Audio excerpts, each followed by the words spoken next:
everyone. Welcome back to Divine Rebel for the new moon in Gemini. What are you manifesting? Secret code names. For those of you not familiar with me or the channel, please know I have no filter. I don't sugarcoat my messages. I just read how I read, and whatever comes out of my mouth is just whatever comes out of my mouth. If that is not your thing, you got kids around, don't appreciate just, raw delivered messages like that. I'm always very respectful of that. I'm giving you the opportunity to sign off now. Otherwise, we will be getting into these secret code names. Now, the secret code names are always paid for in advance. If you know your secret code name, you have it, you know which one is yours. For those of you who did not purchase one personally for yourself, but you are drawn to a secret code name, there is most likely a message in there for you. All right, so take it as it resonates. I did put up, hey. I did put up a relatively long post about the new moon in Gemini energies today. It is in the community tab if you want to take a look at it. It is also on Facebook. It is also on MeWe, which are all linked, or at least will be linked in the description after the live is over. All of the timestamps for the secret code names will also be in the description once the live is over.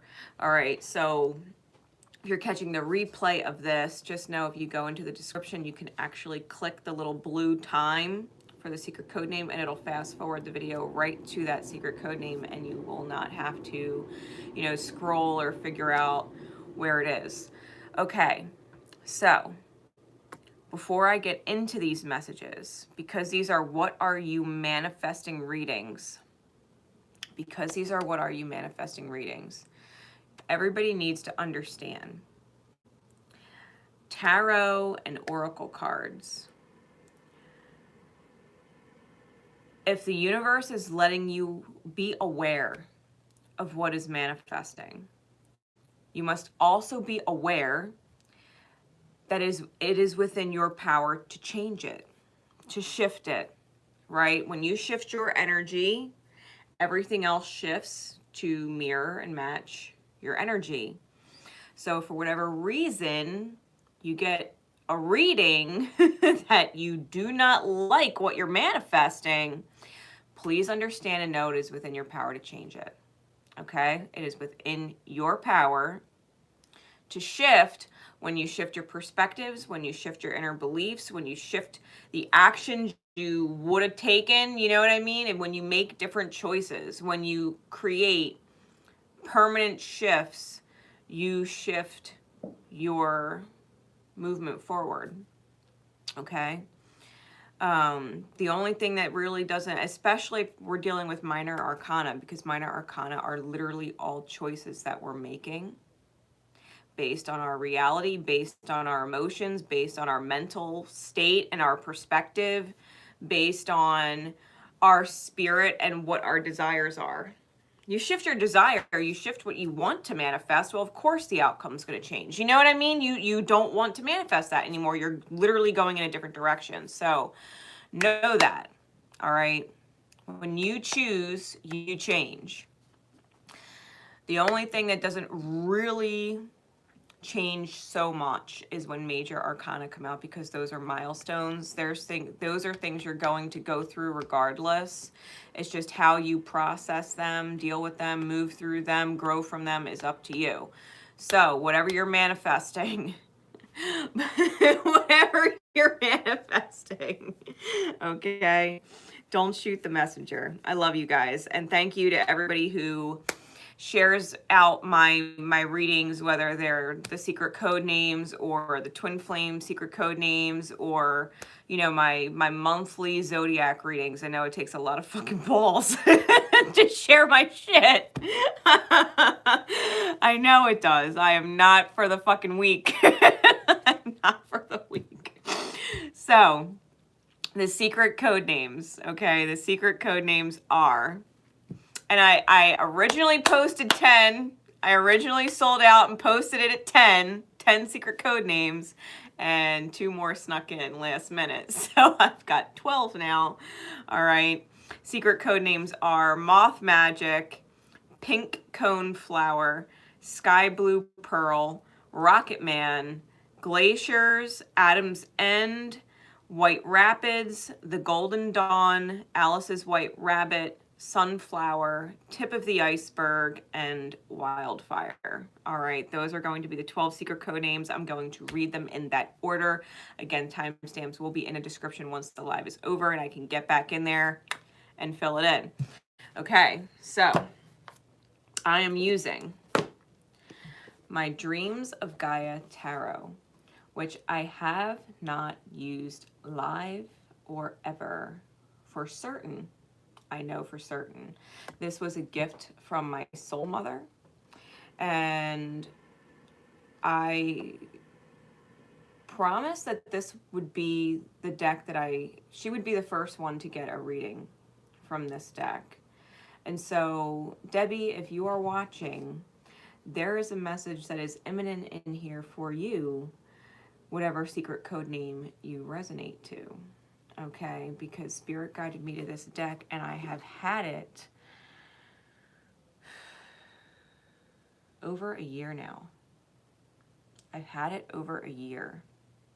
There's very special and specific cards in this deck. There is very specific meanings in this deck. It is not a typical tarot deck. It is not a traditional tarot deck at all. Okay, there are even more major arcana than a traditional tarot deck. The major arcana go up to 24 for a total of 25 major arcana, including the choice card, which is the 0. And there's definitely some different verbiage and words and descriptions for the royalty court cards, okay, and the different suits. There's a lot that's very different in this deck. It's a gorgeous deck. The art in this deck is phenomenal. So I'm going to be getting into these cards. I will also, I'll be pulling these as kind of like an overall energetic mark for what's manifesting or where your energy is, right? Take it as it resonates. And then I'm going to be using my Naked Heart Tarot to get some insight into how the manifestation from this energy is developing. Okay, so I hope I have explained that enough. It never takes me fucking almost 8 minutes to intro any of these secret code name lives. But you know what? I'm wordy as shit. It's a new moon in Gemini, so thank God for timestamps, right? All right. Secret code name Moth Magic. Starting at 8:08. Starting at 8:08. All right, Moth Magic. Spirit, for secret code name Moth Magic and those who would resonate to this message. What are they manifesting? What are they manifesting with this new moon in Gemini? What are they manifesting? Secret code name Moth Magic. I love you too.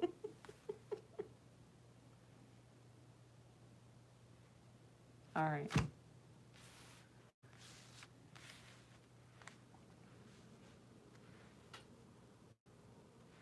All right. So we've got the 8 of water.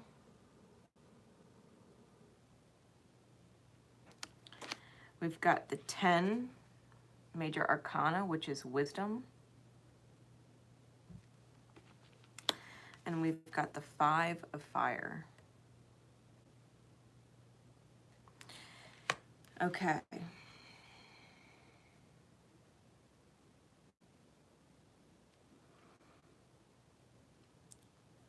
Eight of water energy.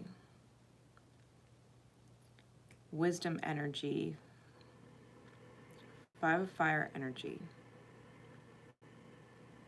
When you're in alignment with yourself, and you know you're in tune, right? You know you are fully acknowledging how you feel and what works or doesn't work, what creates joy and what doesn't, what is triggering you and what is helping you move through triggers, okay? When you're aware of self, it's important to understand and also be aware that just understanding the vibration of the self is just step one. It's just step one.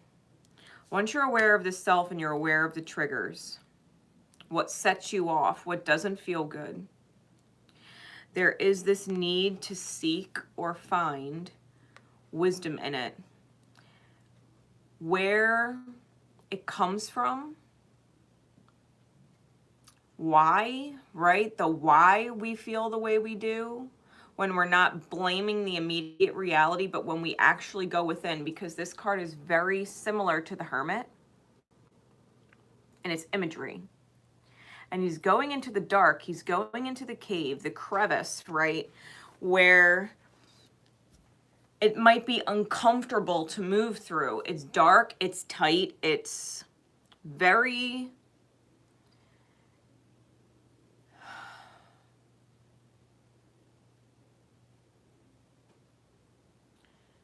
It pushes you to the limits of understanding yourself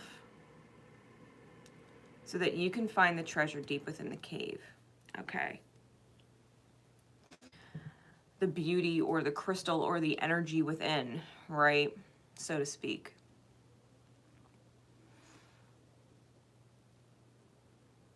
Other people's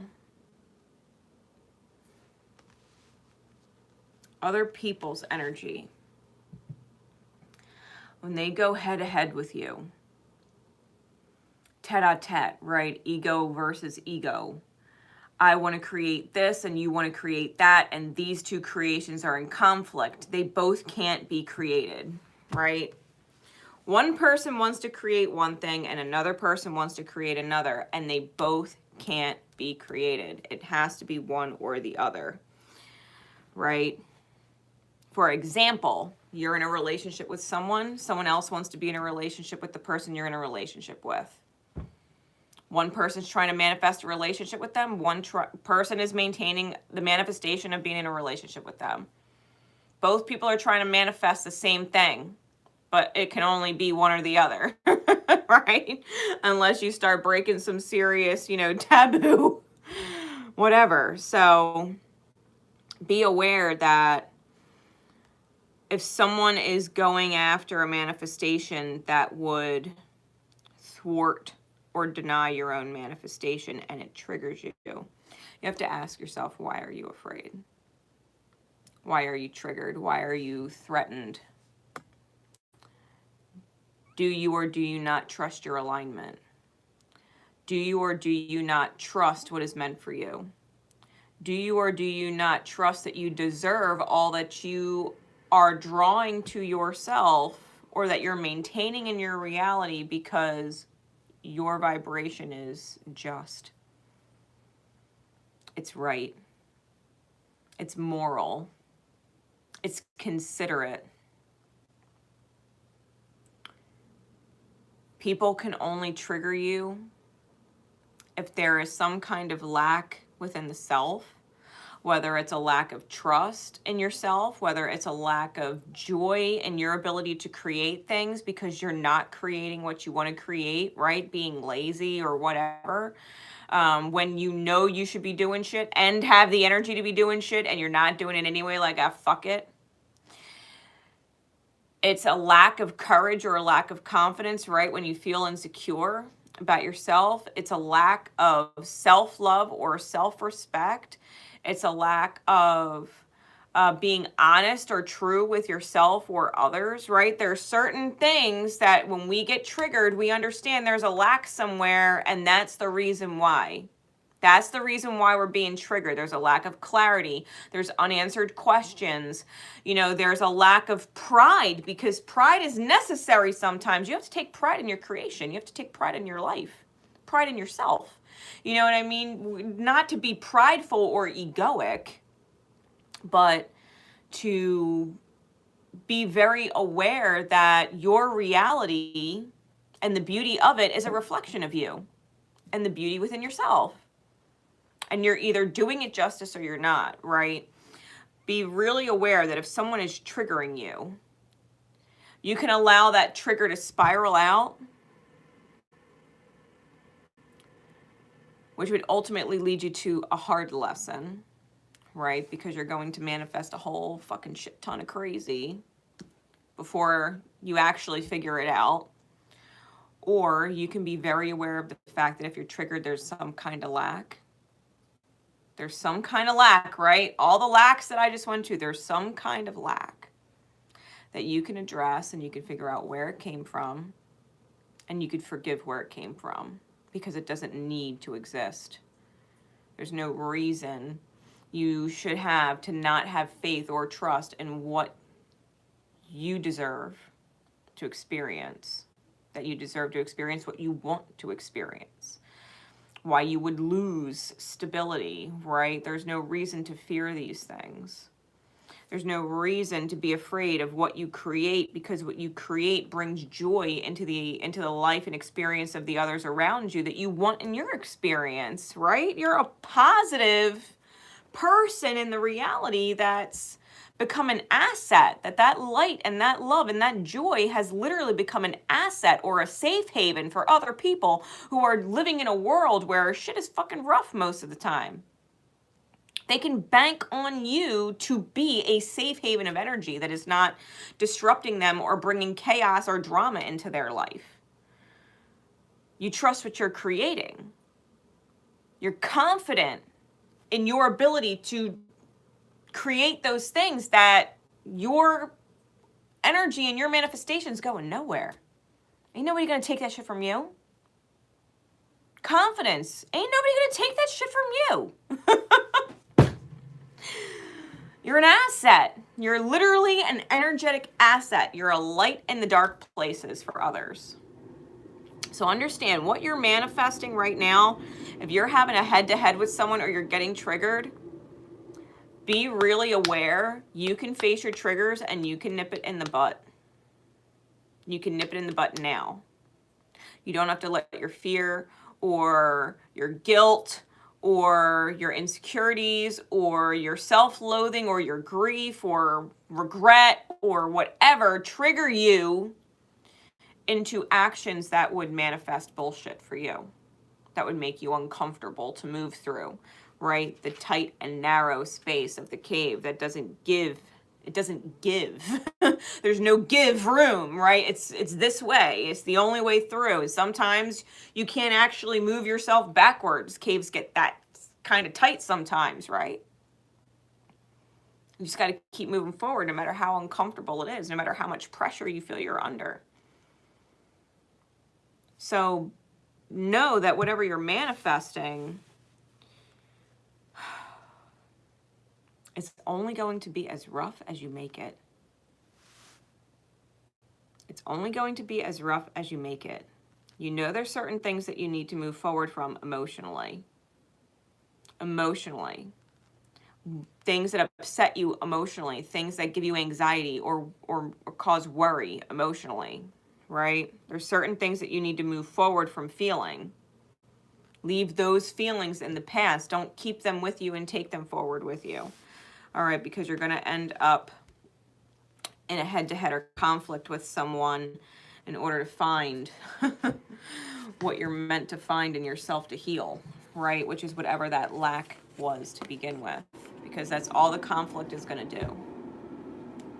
It's going to help you heal and see whatever lack there was that you weren't choosing to resolve on your own, right? What does this actually look like, Spirit? Insight, please. For secret code name, Moth Magic. I think it's interesting, too, how there's a lot of night energy. Nighttime. Is typically when moths are at their most active, and even this, it feels like there's a light, but not the sun. It's dark around them. The light is like the fire or energy between them. Be really aware of your dreams too and how your dreams trigger you. Because if your dreams are triggering you, that spirit's saying we're going to try and have you heal it within yourself before we bring in somebody else to create the conflict. Okay, we're going to give you an opportunity to heal whatever the trigger is within yourself and address it within yourself before we have to bring in someone else to trigger you for us. You know, because obviously the dream triggers weren't working. Obviously the dream triggers weren't working. You weren't actually receiving the message or the download or the healing that spirit wanted you to address, which is why they'll bring in other people to trigger you. So be aware of your dream state. If your dreams are triggering, is to address whatever lack is going on.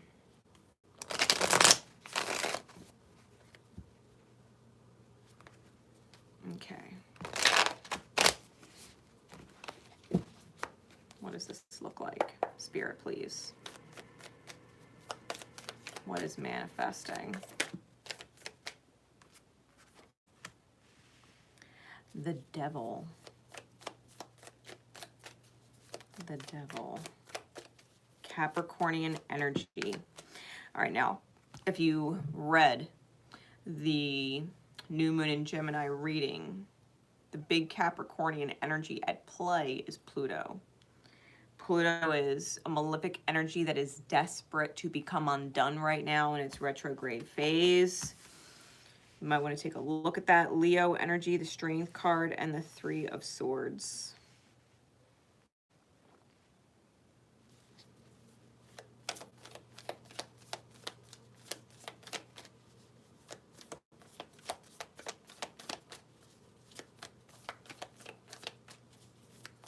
Any more clarity on this, please?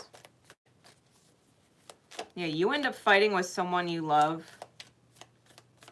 It's going to end up breaking your heart when really you can have the strength to go through whatever healing you need to go through without warring with them, without hurting yourself by going to war with them, by allowing the triggers to take control.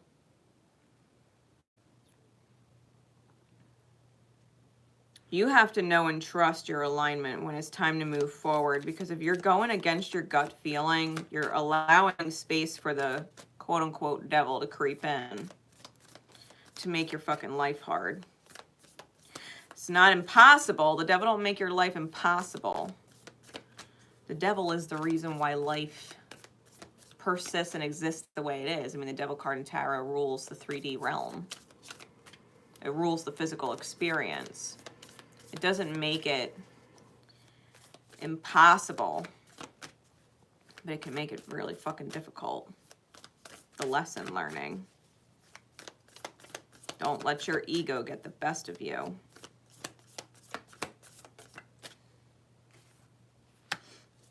You might end up finding yourself in a place where you feel like you need to be single and or independent because of it. It might be necessary for a time, right? A temporary time.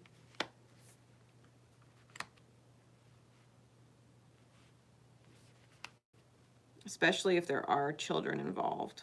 With the Innocence of Pentacles, sometimes represents children because they're having a serious moment. They don't like it. They might be breaking down. Or you might have to create an opportunity for yourself because of some crazy shit that goes down. You might have a certain fear about being alone. And Spirit's like, well, why are you afraid to be alone? Why don't we allow you to be alone so that you can see there's nothing to fear? Four of Wands is on the bottom. Movement of Wands is on the top, which is a Knight of Wands energy.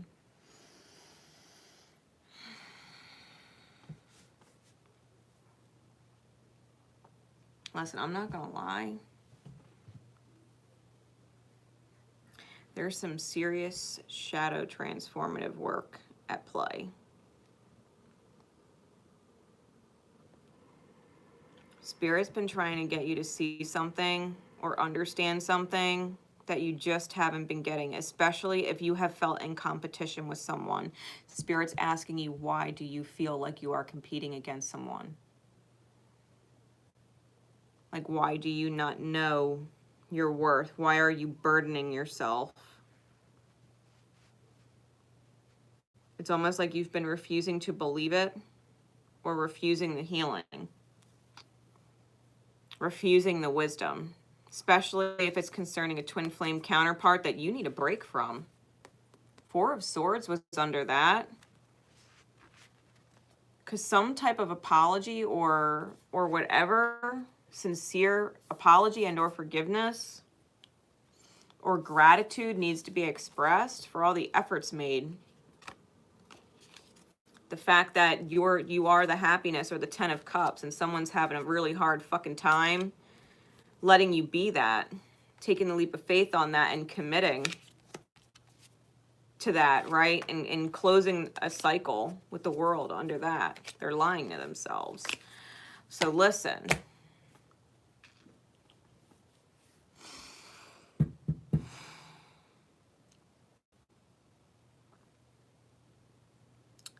It's a lot. It requires a lot of strength, angelic level strength, to carry the crosses of someone else. But the fact of the matter is, the truth is we're never actually meant to carry any cross at all. Nothing but pain comes from that. Nothing but pain results. Sometimes, most times, every time, it is necessary to put the cross down. Stop hanging yourself on it. Stop weighing yourself down with it. That includes the crosses of your parents that you took personal because they projected it onto you. It's like, who are you trying to prove wrong?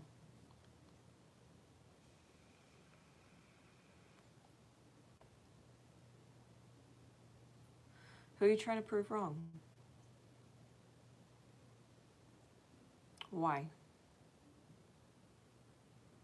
Why is that important? What are you trying to prove to yourself? How do you not feel good enough? You gotta ask yourself these questions. Because right now,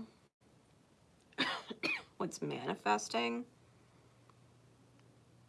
is a serious lesson. Serious lesson in listening to your gut and healing within the self, to put the focus on the self, the vibration of the self, the transformation of the subconscious, right? Secret code name Moth Magic. Moths, like butterflies, transform, but they are of the night, not of the day. And the night is linked to the subconscious, the shadow. There has to be a certain transforming of it. You know, I put out another post earlier on the community board about the alter ego or the mirror chart. We all have our birth chart, our natal chart. We all have our sun sign, our moon sign, our rising sign, our Venus sign, our Jupiter, whatever, right? But the alter ego or the mirror chart swaps all of your placements with its polar opposite. So let's just say you're a Libra sun, your alter ego or mirror sun sign would be Aries. If your Venus is in Scorpio, your mirror would be Venus in Taurus. So if you take your birth chart and swap all of the placements for its polar opposite, that chart, that mirror chart, is literally the balance to the weaknesses of your natal chart. That holds the strength and the keys to balance your chart. Because every sign has strengths and weaknesses. Every sign has strengths and weaknesses. Like, for example, Aries is full of willpower, full of determination. It can also be reckless and impulsive. They can be really passionate and they can be filled with rage. They all have a duality, right? So whatever your placements bring to the table If you can evoke or integrate the mirror chart, you effectually find the balance to help you heal. It triggers the light in other people around you because it triggers the light in yourself. It sparks. It sparks.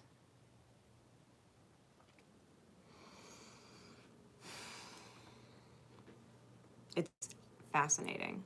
I did mine and realized that how I got in a union was being exactly that. Being happily in union. Happy. It's exactly what I did. I didn't realize it at the time. But looking back in hindsight, I realize it now. It couldn't be more accurate. So look to your shadow. Look to your mirror. Right, even this image is symmetrical. It's mirroring on both sides. Think about that. Go within. It's not about anybody else. It's not about what they're doing. It's about you and what you're choosing and what you're doing. Okay. So I hope that helps.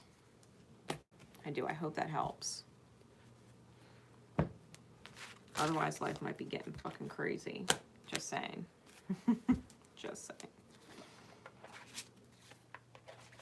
Okay. Secret code name, pink coneflower.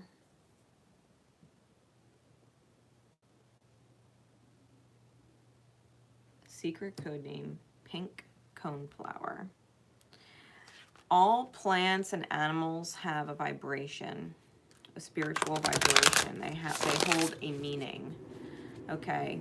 So if you resonated to this, I would look up the vibration that pink coneflowers in general bring. The color pink has a meaning, and coneflowers have a meaning. And if you continue to see these synchronicities, right, if you cross paths with pink coneflowers, know that it's a reminder to this message about what you're manifesting, okay? It's the universe prompting you to remember. So, Spirit, please, what are they manifesting? Secret code name, pink coneflower, and those who are drawn to this message. What are they manifesting?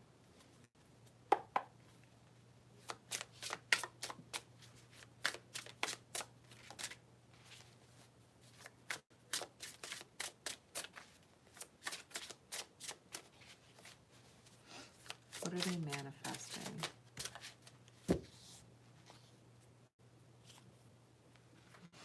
The Five of Water in the reverse. All the cards in the deck are always upright. I make sure they are that way. So if they fly out in the reverse, I keep them that way. Okay, we got the Five of Water in the reverse.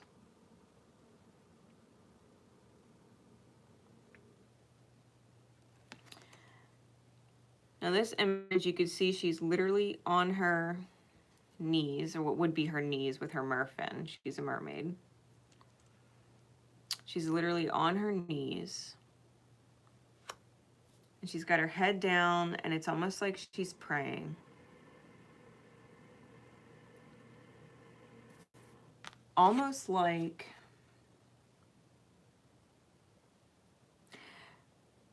she's asking for strength of faith. It's the vibration I'm getting. It's like she knows something deep down in her depths, and she's not seeing it in the reality.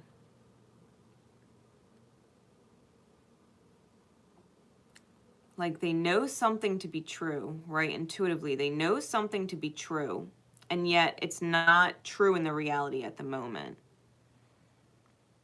And so it's almost like she's sitting down there praying for faith to continue to trust what she feels and what she knows, despite the fact that she can't see it, that it's not manifested, because she believes it will. It's just difficult, right? It's difficult to maintain faith when you're not seeing what you know intuitively to be true.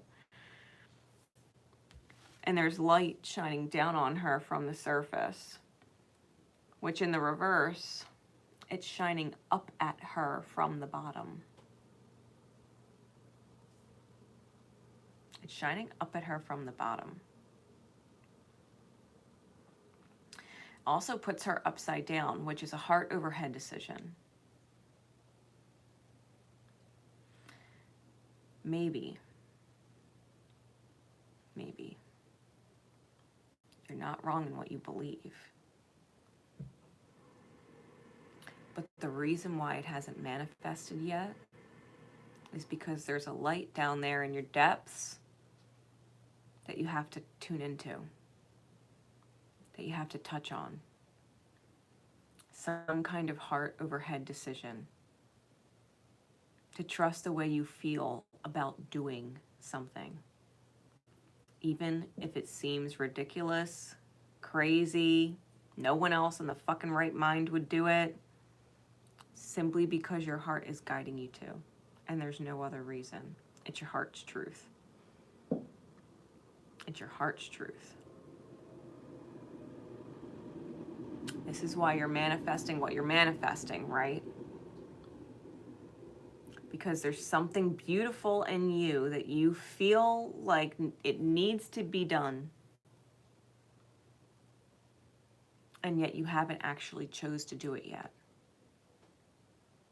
And to choose to do it would release the feeling of sadness or loss, which is what the 5 of water typically represents. Think about that. You would literally be releasing sadness or loss by allowing yourself to take an action from your heart space. Taking your mind, your fear, your anxiety, judgments out of it. When you stop thinking, well, who the fuck am I? Why do I matter? I'm just me.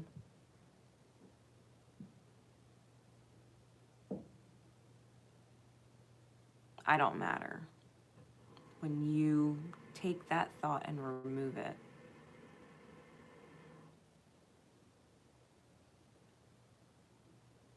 of course you matter. Who are you? You're you. You are you for a reason. You feel and you're guided and your intuition for a reason. Do not doubt your existence here. If something has left you feeling sad or feeling in a state of loss, take a look around you and realize what you can do that you could be grateful for. You might not be able to make it perfect. You might not be able to resolve everything.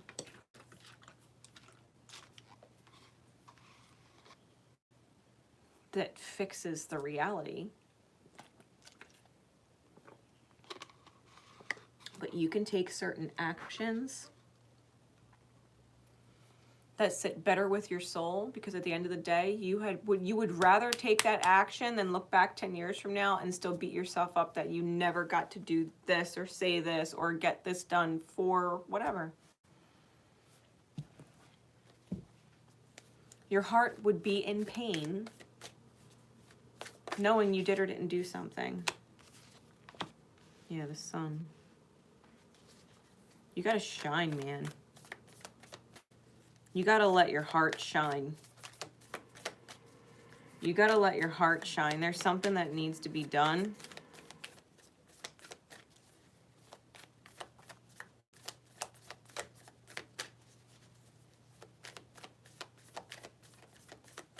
Think about that mirror, right? That I was literally just talking about, the alter ego.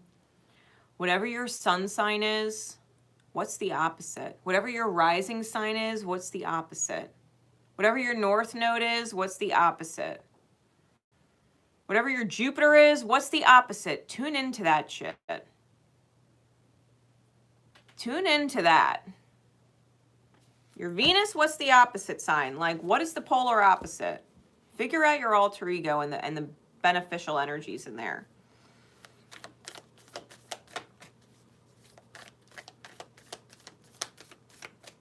Because I feel like that's a key. I feel like that's a key.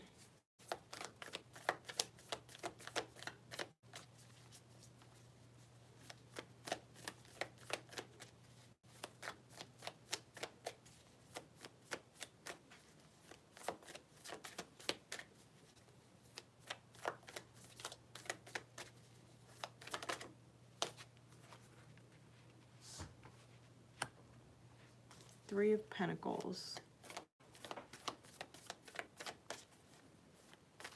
Three of Pentacles is about contracts and piece by piece. Patience. The ants represent patience. And defending what your soul loves. Aryan energy. Literally, we got Sun and Aries are the only cards with actual symbols on them. Right, Aries symbol's right there. The Sun symbol is up here. These two cards don't actually hold symbols. Aries, Sun.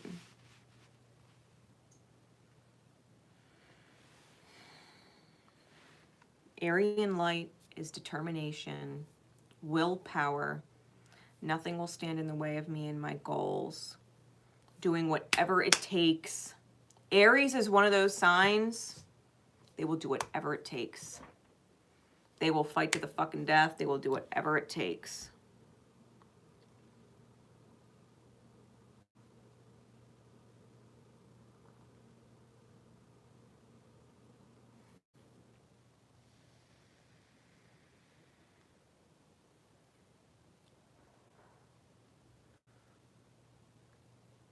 There might be something roaring in your spirit, and maybe you've been burying it or keeping it at bay. You know, trying to keep things even, trying to keep things balanced, trying to keep things on an even keel. Trying to please everybody.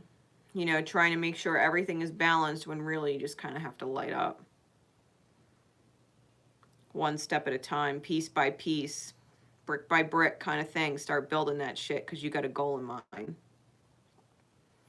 Going for it, right? Aryan energy goes for it.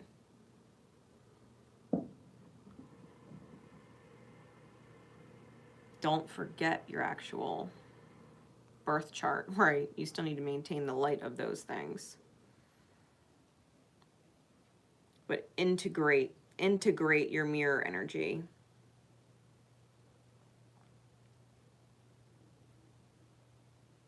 Definitely integrate willpower and determination to get things done.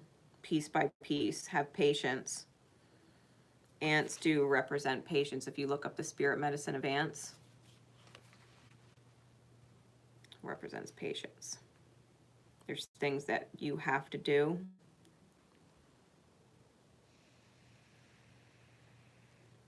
That you're intuitively guided. That you're intuitively guided to do. And it's about getting it done. It's about trusting and just getting it done piece by piece. You might not know why or how it's going to add up in the end, but you got to know and trust that if you're being guided to act on that impulse, act on the impulse. If your heart's guiding you to do something, if your soul is pinging you to do something, listen.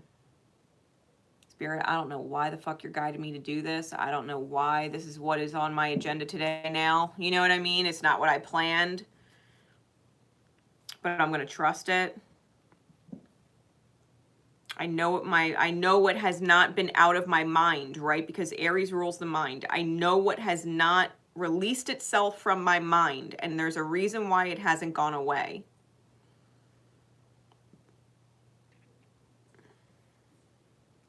Something that would be you defending your position of power. that you would take the higher ground. That you would see from the higher perspective, that you would be on the high ground and see further than others. That you already know what's coming. Okay? Like intuitively, you already know what's coming. And it's like building the reality in preparation of it. Setting the foundation because you already know what's coming.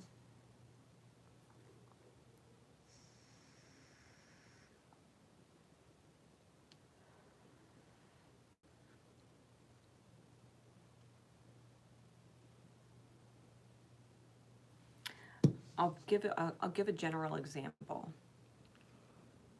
It's like having a castle and always wanting to have built a moat. You always wanted a castle with a moat. But if you take the high ground, you can see that maybe an army is coming to take your castle. And they don't have a lot of people, but they do have ballistics, right? They have those big ballistic like rock launchers and shit. Now a moat's not going to help you in that situation. But a wall might, a really high one. So it's like knowing you want the moat, but it's not about prioritizing the moat. It's about already sensing what's coming and doing what you need to do in advance to address it so that it is a non-issue. Because they're going to waste all their fucking firepower taking your wall down, and they're not a lot of people. You can deal with them. You can't deal with the walls of your castle taking a hit. So it's like putting the guard up. Taking the actual actions that would benefit you.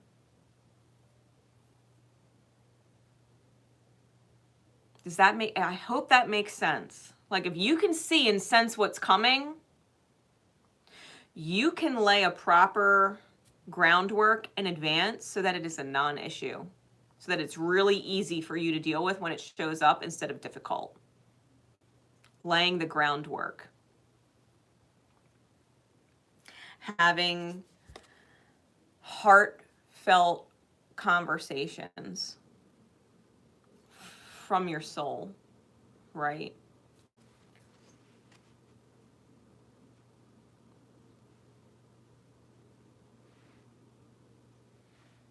Building it brick by brick. Taking the time to build it brick by brick.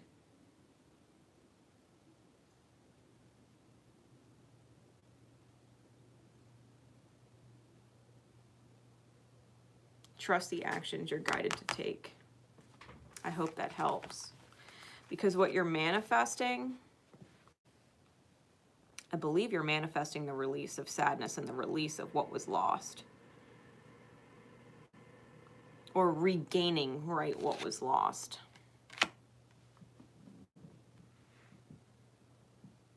And it starts with recovering a part of yourself.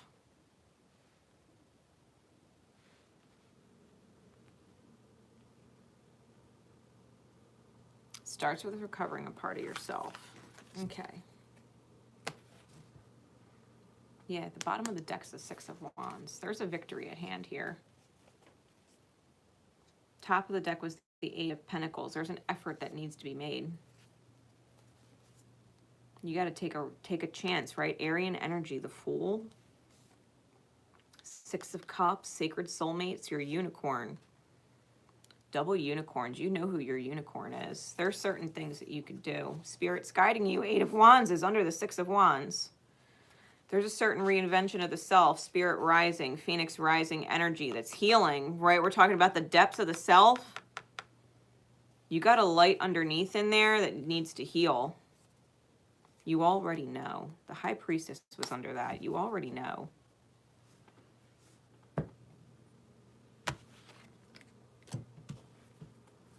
Already know.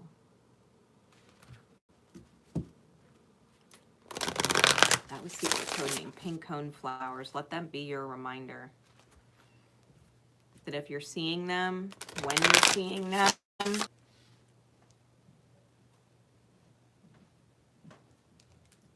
I good? I disconnected for a second there. Secret code name Sky Blue Pearl.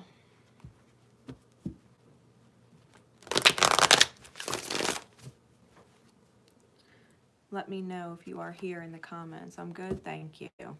Thank you. Okay.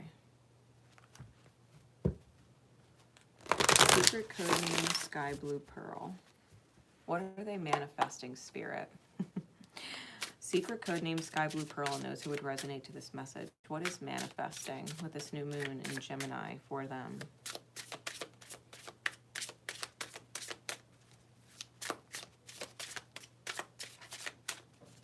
Sky Blue Pearl. The 10 of Fire. Ooh, the journey is on the bottom. The 10 of Fire. They're holding a hammer and a chisel. And there's a totem in the back. At the bottom is the bear, and then the horse, and then the wolf, and then the eagle.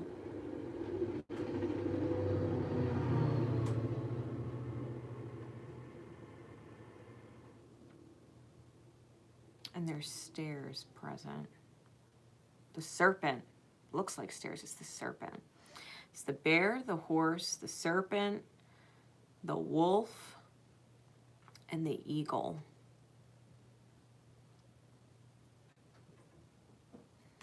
Check this shit out. Look at this card. See here, there's the bear, the horse, the serpent, the wolf, and then the eagle.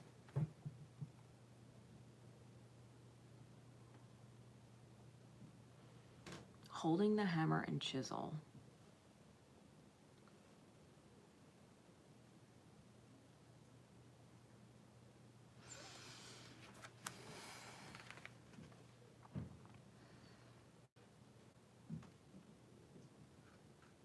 I feel like you're completing a soul cycle.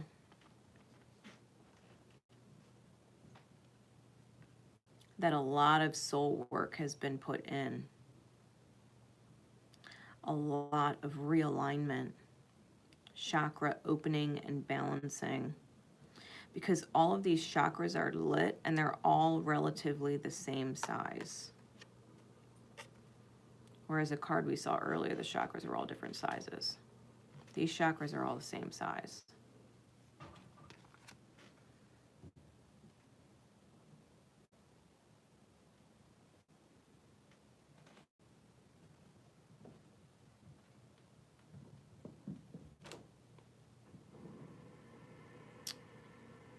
There's also this Ouroboros energy that I'm pulling on. With this ring. It's not actually an Ouroboros, but I'm feeling it. Which is, if you're not familiar with the Ouroboros, it's the snake that is it looks like a circle, but the head is eating the tail.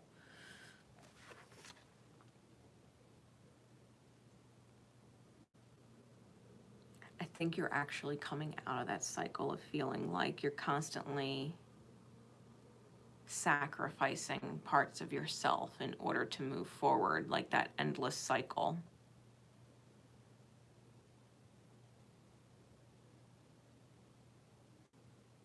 Like ending this cycle of self-sacrifice.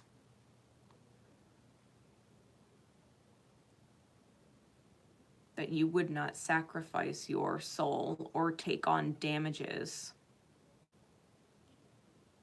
That you are unwilling to receive soul scars. An unwillingness to live with regrets.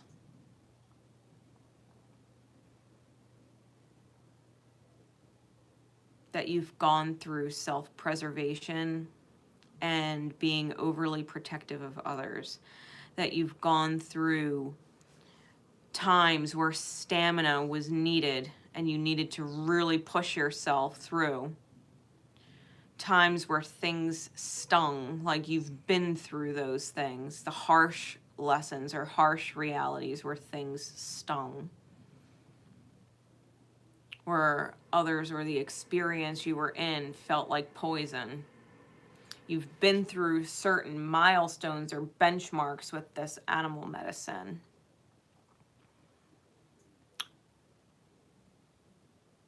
You've moved through loyalty to the self, even if that means you stood alone. And now you're seeing things from a higher perspective, right? Mastering the eagle at the top of the totem. Seeing the bigger picture. That you moved through the creation of all of these different cycles or lessons. That the universe is literally opening up for you now because you're in alignment. What are you manifesting?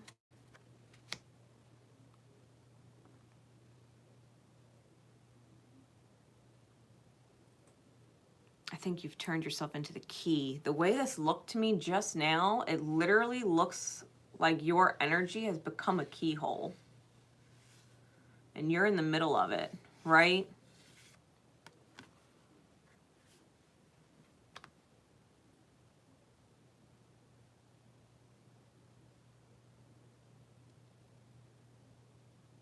I don't mean to blow up your ego, but whatever you've been through,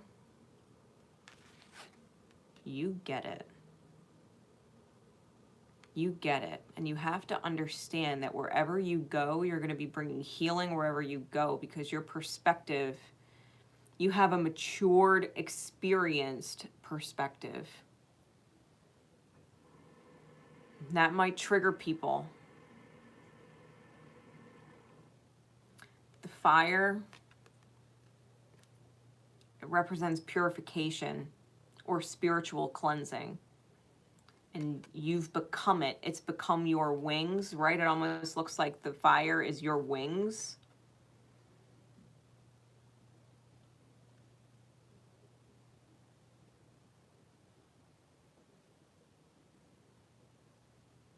Like your perspective is such that you are literally like an angel, like an earth angel. Helping those who haven't seen their light yet. Or haven't been triggered into it. Right? Like one candle lights another candle and loses nothing. That's the energy. It's like you're a candle walking around, lighting other candles, and you're losing nothing. Shining light in people's shadows so that they can shine. You might not be consciously aware of it. You might just be doing it by default at the moment. It's just your default now. All right, so what are you manifesting with that energy? Seriously. Sky blue pearl. What are they manifesting with this new moon in Gemini? Like you've put in the fucking work. Innocence of Wands. 6 of Wands. 8 of Wands. 2 of Wands. Lots of fucking fire. And the Ace of Pentacles. Solid new beginning. You've completely reinvented yourself with the Innocence of Wands. You've become the ripple. Victory is imminent because you know that you have the stamina to get there. You know how to receive the pings from spirit, and you understand what you're seeing in your visions that you're creating in the future, and it's manifesting.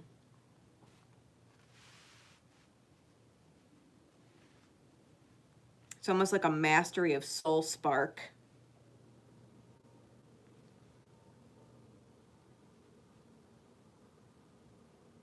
The cards in total add up to 17.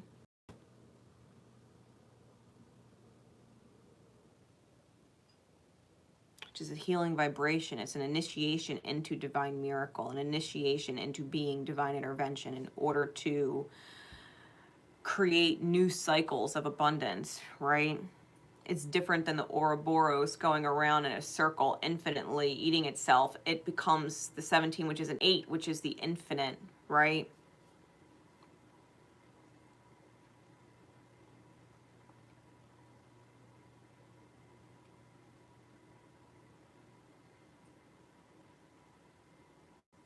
I think you're manifesting something fucking awesome.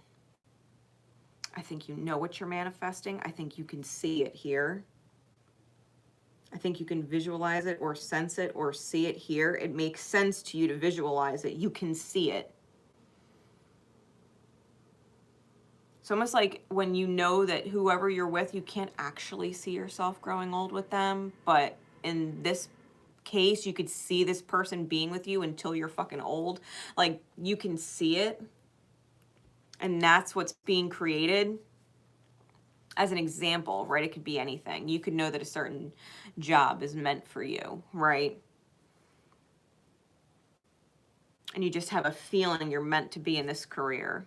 And so that's what manifests, because you just have this feeling. You could see it. It makes sense to visualize it. You don't have to force the visualization. It comes natural for you to visualize it. And whatever it is that you're visualizing that you feel like you're meant to create, I feel like you're absolutely doing it. You're listening to your soul. Lots of fire. Spirit is showing you. Spirit is showing you the way to creation.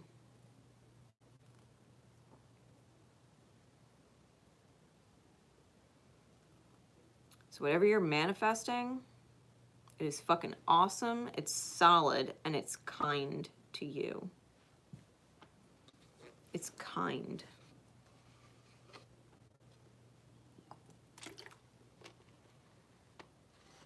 The experience is kind. It's just what I'm feeling. It allows you to feel very safe and secure and at peace. To where you don't feel threatened. Because even if a threat were to reveal itself, you would move away from the threat so quickly, it would make their head spin. We're like, where'd you go? Right? Where'd they go?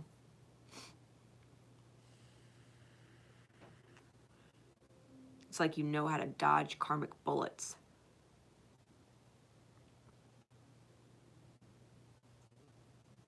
That's a great way to say it. It's like you learned how to dodge karmic bullets.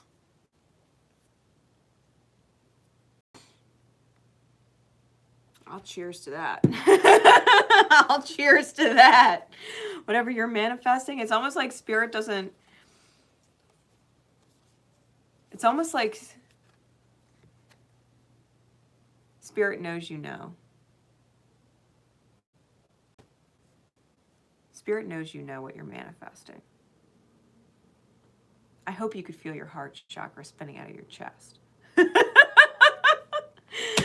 I know you know what you're manifesting. You've learned how to dodge karmic bullets. That's fucking awesome.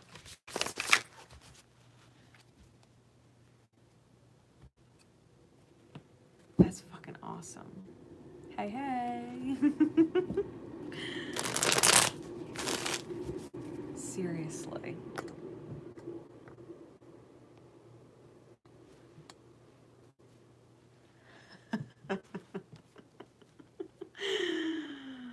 Oh gosh. Really? I didn't even realize when the ants came out that it was your reading until I double checked and looked, because once I realized the ants were down, I had a feeling talking about the, the reading prior.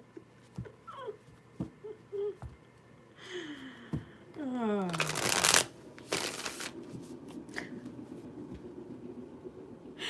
You gotta laugh. You gotta laugh. All right. Secret code name, Rocket Man.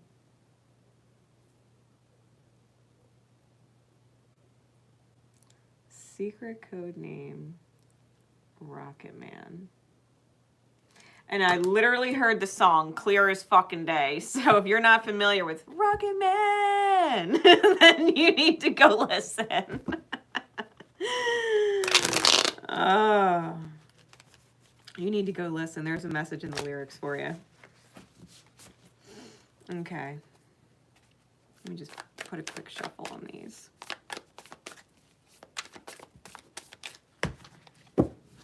All right.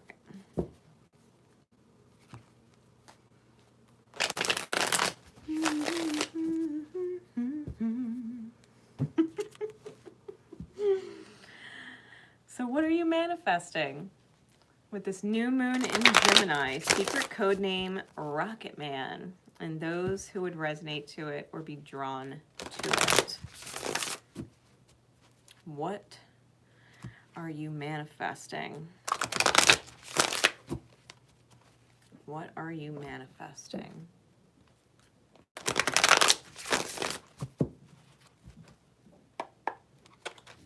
Secret code name, Rocket Man.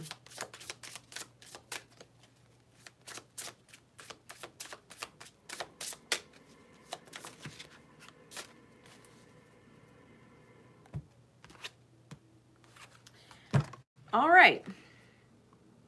So cards in the reverse. We have the Ace of Air and card number 11 of Fire in the reverse. The 11 of Fire, masculine, feminine, in the reverse is in traditional tarot, the Page of Fire, the Page of Wands. So we have the Ace of Swords, the Ace of Swords,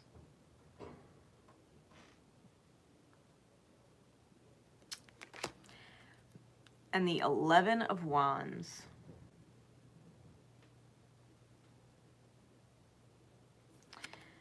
In the reverse.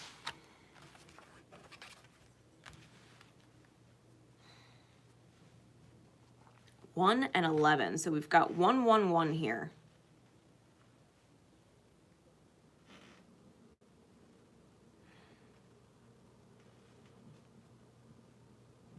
And with that energy, I'm feeling like it's the unleashing of truth from the new self. The release of the new self.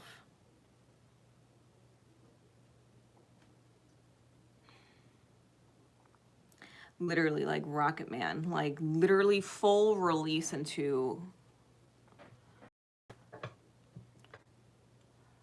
it's like takeoff, like a complete switch. A complete switch getting flipped, right?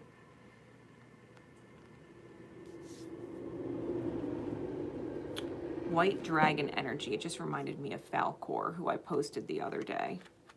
Falcor crossed my path a couple times, so I ended up sharing them. White dragons have a vibration of spirit medicine of their own. Like there's dragon medicine, and each color dragon represents something. We've got this white dragon energy, and I feel like the reversals, it's an unleashing. Not a discovering of, which could be taken in the upright, but an unleashing. Even the way the cards are drawn, there's this kind of mirroring shape, right? It's almost like your masculine, feminine energy has integrated itself, and instead of being like a masculine and a feminine, you've transformed into some insane white dragon. I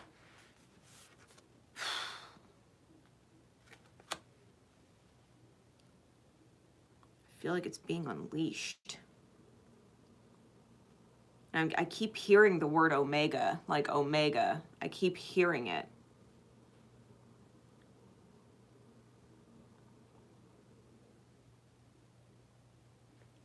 You're unleashing some serious inner cosmic energy.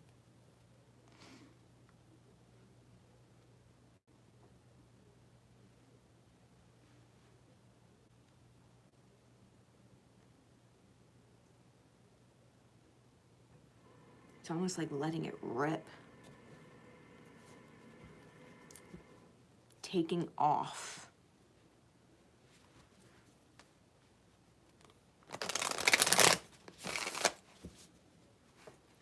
Making people's heads spin. Or that they would witness you and scratch their head like, holy shit, what the fuck? You know what I mean? Like, almost like you've turned your energy into a fucking whirlwind. It's just the kind of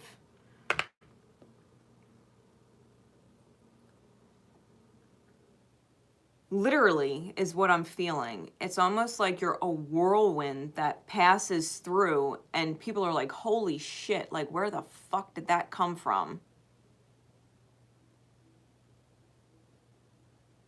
But it's a very integrated one. It's a very integrated one. A very powerful one. What's manifesting, Spirit? What is manifesting? The Unicorn, the Fool. I'm hearing discovery of the self.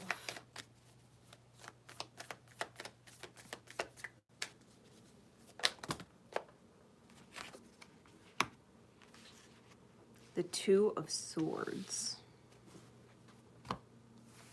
Six of Swords, Five of Cups, Ace of Cups, the Magician. Nine of Cups, the Lovers, and the High Priestess.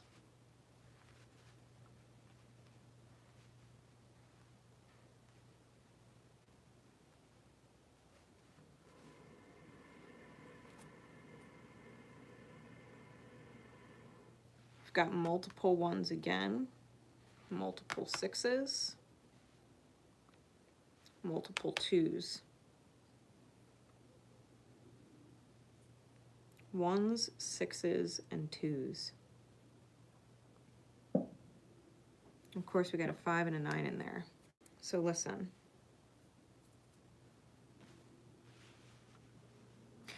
I think you realize how you've abandoned yourself. Because this specific deck, the Fool, always reminds me of Lilith energy, especially because the Unicorn turns into a serpentine body. And there's the black crescent moon. It always reminds me of Lilith. It's like having it click where you've abandoned yourself and being fully aware of the anchors and what is holding your energy down or that keeps you from making choices or decisions that you would make. Being fully aware of what is keeping you stuck and how you're abandoning yourself by allowing yourself to be stuck by it, by allowing yourself to be anchored. I think you're choosing to move on to a calmer mindset no matter how many fucking cups spill. To where others would perceive your heart as cold, but it's not, it's overflowing. It's overflowing. Ace of Cups. You're working some serious fucking magic to create a soul wish. And you're choosing to listen to your intuition as you were always meant to. You're choosing to listen to your higher guidance and read the subconscious cues within yourself.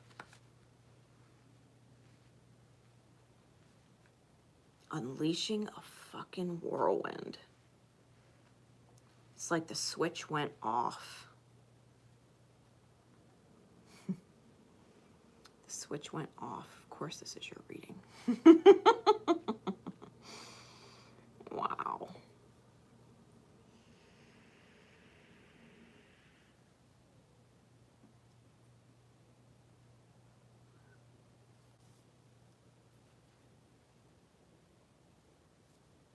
Give me some more, Spirit.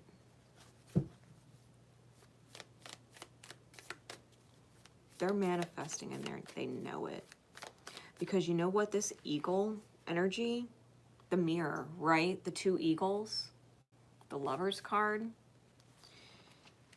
I think you've completely fallen in love with yourself, and that it's going to start to mirror because you tuned into some ancient wisdom that protects you, right? You've tuned into some ancient wisdom, it clicked, that's protecting you now. And you know it. It's like knowing you're being divinely protected in all that you do because you're aware. You're aware of that mirror and the choices that you're making. Trusting the unleashing of yourself.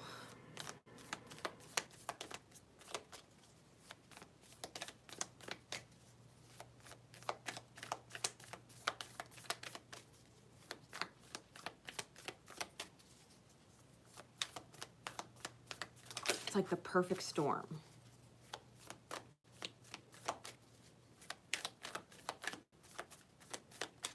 But instead of being sucked up in the storm, it's like you've become it.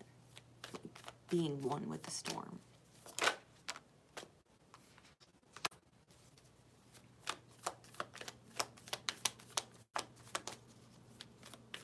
I just got this vibration of collector.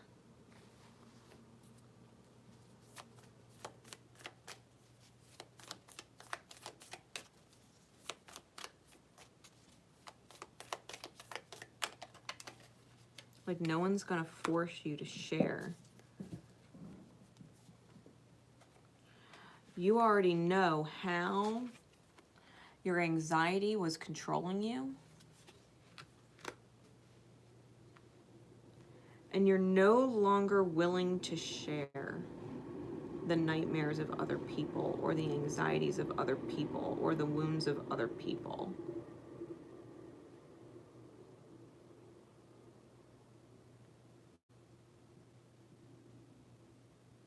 It's like, I'm sorry, your pain is not my pain. I'm not holding it. I'm collecting beautiful things. If you want to stab your own eyes out and not see, like, that's on you. You don't want to see it. It's like looking at someone else and saying, if you don't want to see it, that's on you. I'm putting together everything I need in my life. And if you don't want to see and you want to stab your own eyes out, like, that's on you.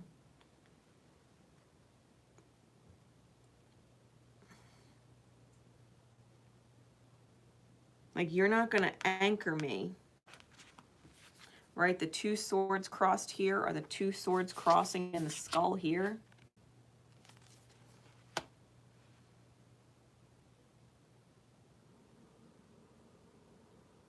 The anchor is the person who's not seeing, right?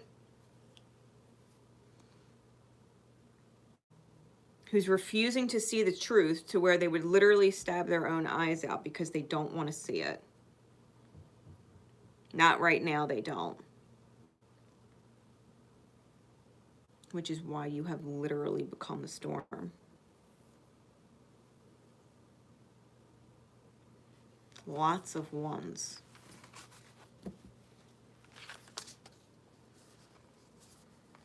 You're manifesting a wish come true. Ultimately, you're manifesting a wish come true.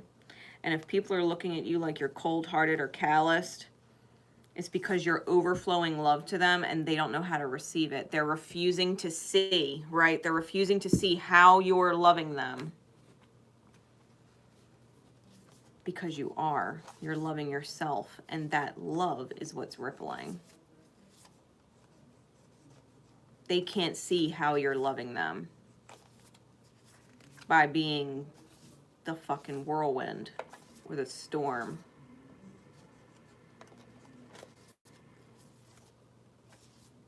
Who refuses to be anchored because you see. High Priestess, because you see. It clicked.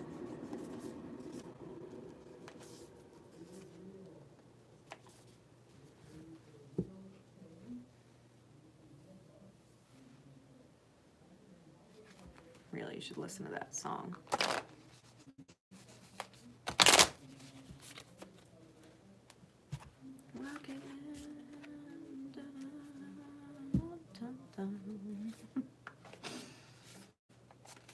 All right.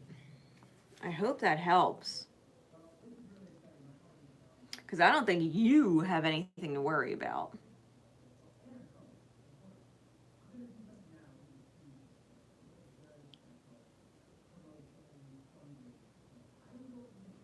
I think you're going to shake the shit out of people. It's like grabbing a hold of someone's soul and shaking it. Like, soul shook. All right, secret code name Glaciers. Secret code name, you're welcome. Secret code name Glaciers.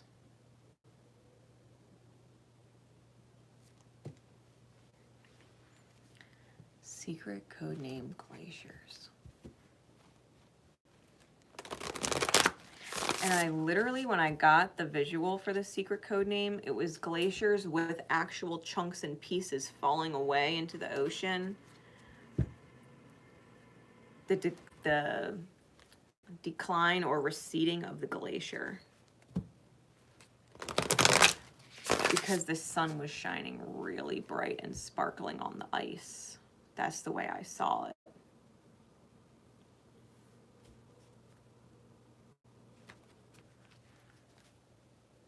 If you think of a glacier, it's a frozen river.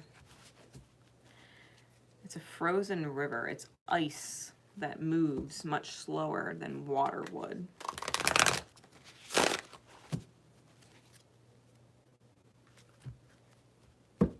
So, Spirit. Secret code name Glaciers. What are they manifesting?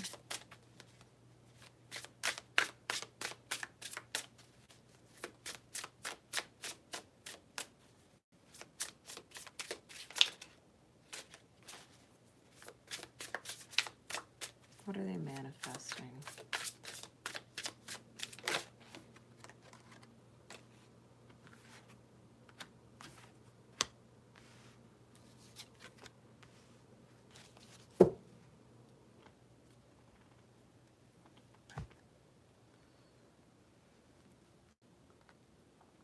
We've got the Ace of Swords, the Ace of Air. We've got the Self, card number 14 in the reverse.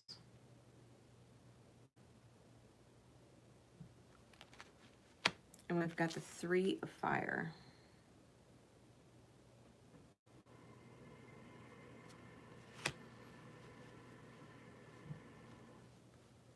I think the truth is you're letting your old self go.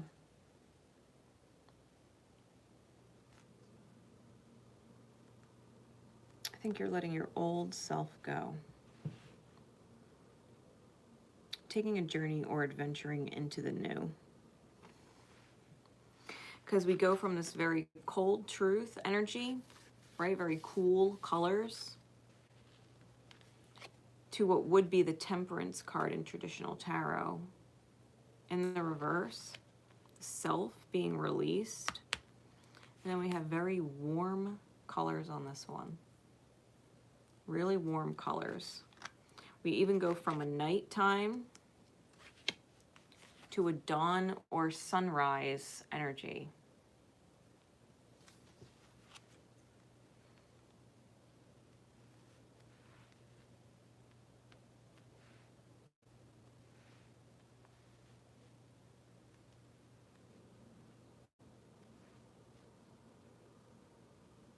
I think you're manifesting the end of a cycle.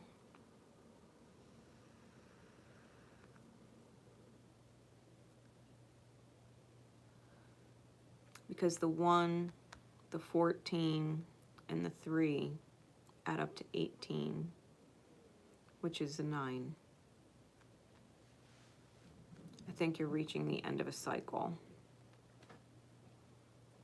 Releasing the old self.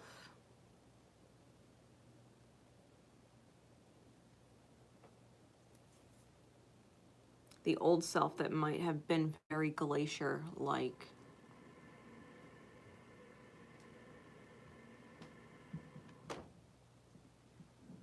Very slow to flow, or distrusting of the flow prior.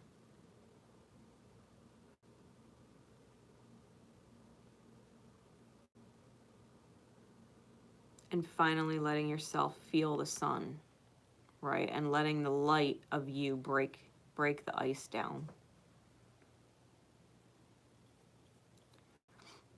Really, even the little sparkles in the background kind of look like snow.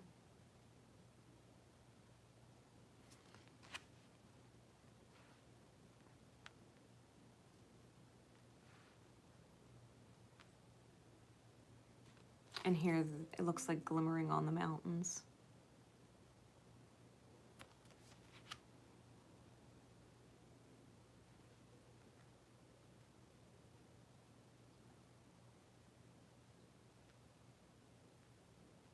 But it's coming from you. Like if you look at the wand he's holding, that the tip of it is glowing and the sparkles are coming glow. It's like around you. Like you've emerged out of the ice. Like you're no longer the dragon, you're very human.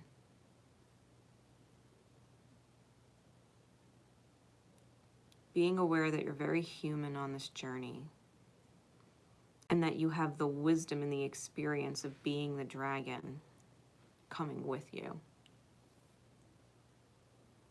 Like what the dragon's holding here, the wisdom of the dragon is in the sack over your shoulder. It's like it's in there, like you've taken it with you. That you've completely transformed.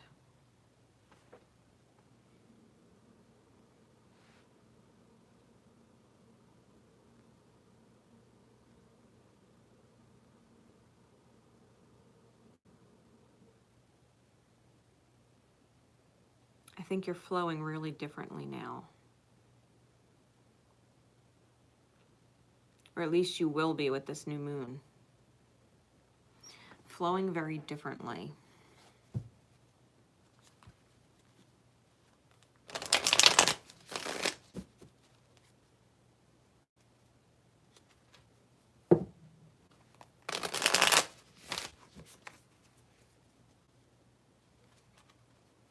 What is this manifesting? Here, give me some insight for secret code name Glaciers. Yeah, movement of wands. You're rippling different. Your vibration is different.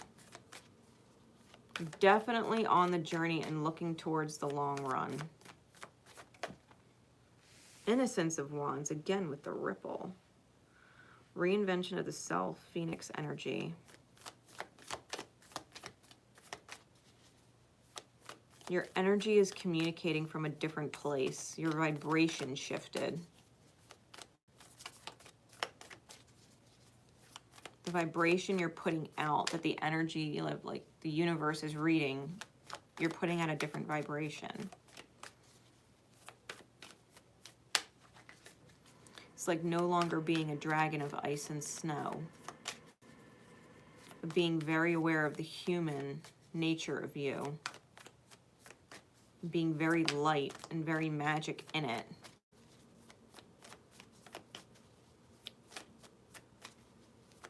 Being super humble. And yet holding a lot of wisdom. Victory. Victory with sacred soulmate, a unicorn.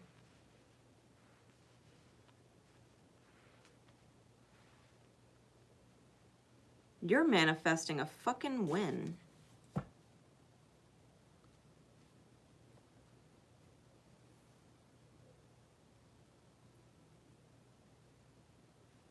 Double sixes here. You're manifesting a win.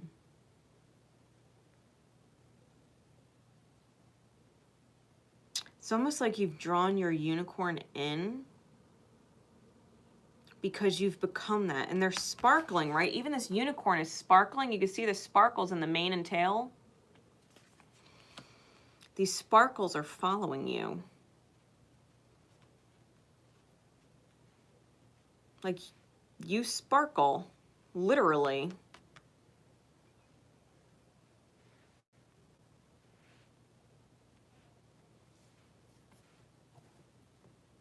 Yeah, the Magician on the bottom. And the Sky Father, the Emperor on top. Like, whoa.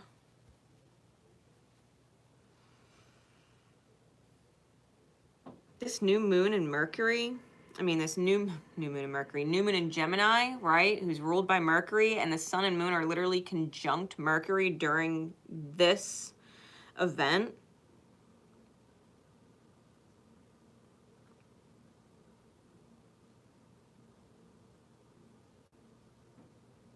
I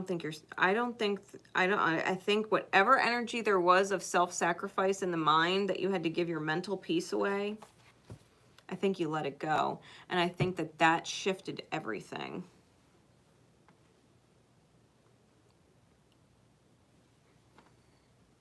You're tuning into your light masculine energy, your masculine light, which is manifesting major for you. Literally, masculine light.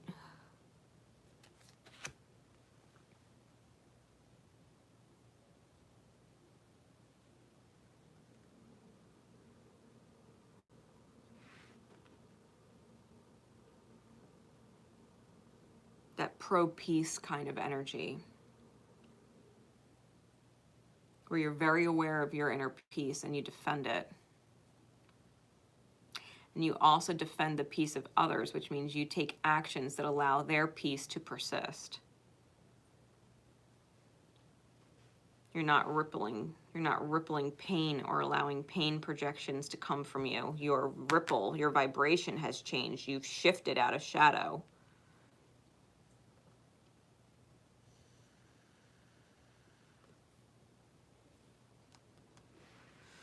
You're manifesting a victory and you're a unicorn. You're one of a kind, made for you type person.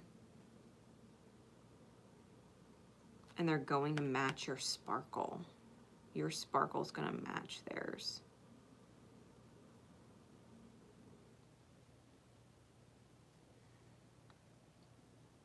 And I'm literally hearing it like healing wherever you go. Rippling wherever you go.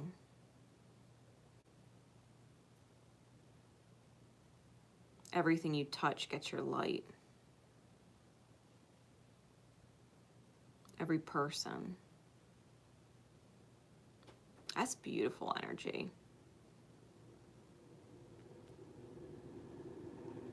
That's beautiful energy. I hope that is wonderful confirmation for you. I do. I hope that is wonderful confirmation for you. I think you've completely moved forward from a vibration that maybe was not emotionally full or was feeling a lack of peace into a vibration of being at peace.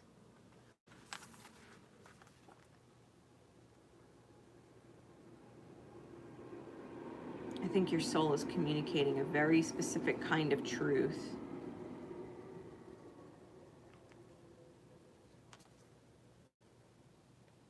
You're winning. You're winning. You're definitely winning. Bigger than I think you realize. Because your vibration warrants that size win.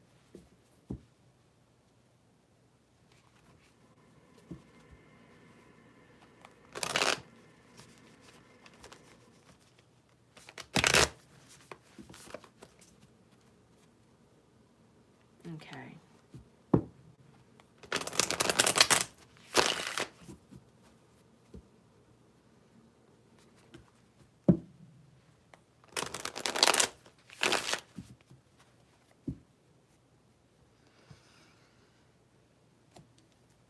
Secret code name Adam's End.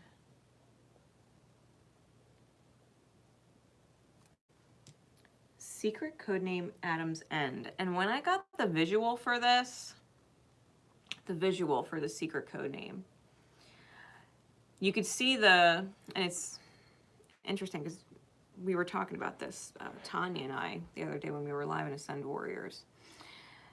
It was almost like I could see the nucleus of the atom, right? Protons and neutrons, and the electrons flying around. But it's almost like Adam's End, where it's no longer an atom because there's no more electrons, kind of thing. Like they're being taken apart. It's like becoming an ion instead. Adam's End. I didn't feel any negative vibration with the imagery. I felt like it was very much releasing the negative at a very minute, micro level.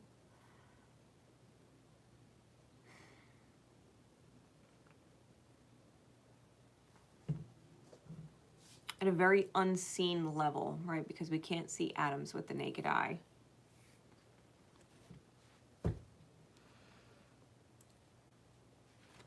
Really small changes where the negativity is being removed.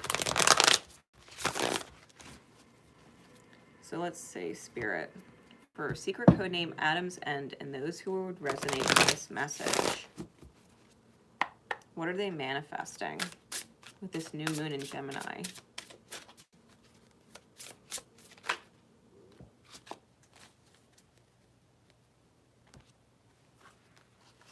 Perception, the Maiden, and the 13, or Queen of Water.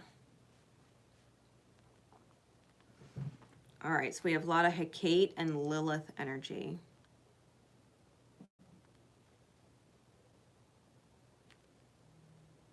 I'm pulling that real strong off these.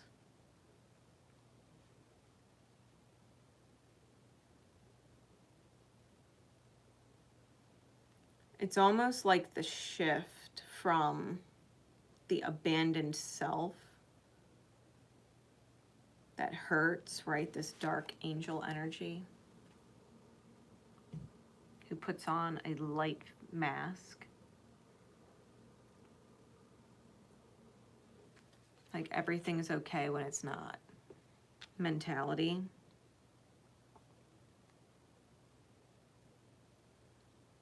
To the Maiden, which is a very young student in the beauty of life.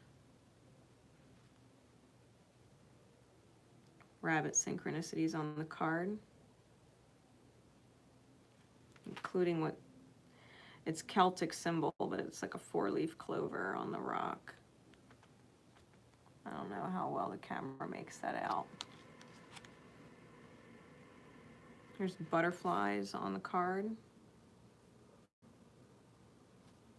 Mushrooms. But I'm hearing toadstool. To the Queen of Water, which is a very mature heart, right? A very emotionally mature heart. A very receptive type energy.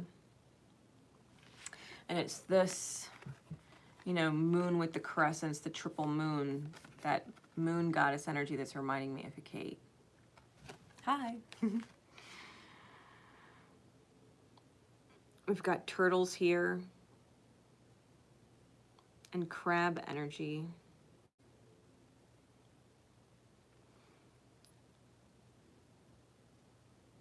It's almost like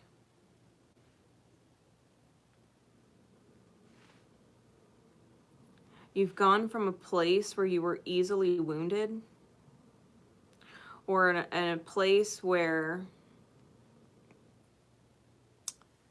you were attracting negativity by pretending things were okay when they weren't. To this almost beginner's mind or beginner's heart, right? Where you allowed yourself to start looking at the beauty of the painful experiences and allowed yourself emotionally to mature because of it. You know, the thing about sea turtles is they travel as fast as they do because they ride the currents. If If you remember movies like Finding Nemo, where the sea turtles are riding the currents, the stream. It's like allowing yourself and your heart to really go with the flow, and yet the crab energy, it's like remaining soft on the inside, remaining soft, but having the hard external shell, which doesn't allow you to be hurt.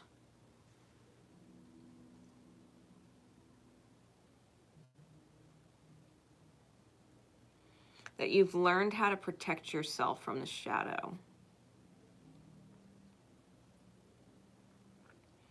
That if it's not all right, you're not going to pretend that it is. If it's not, it's not. And going with the flow of that takes a certain amount of emotional maturity. Lots of feminine energy, right, on these cards. This is a maturing heart space. A heart that was in shadow, morphing into this very mature witnessing of the light, a heart of light, and allowing the light of that heart to mature in the shadow, to shine in the shadow, or to be bright in the shadow, remain pure, surrounded by the shadow, that you would be unaffected by it.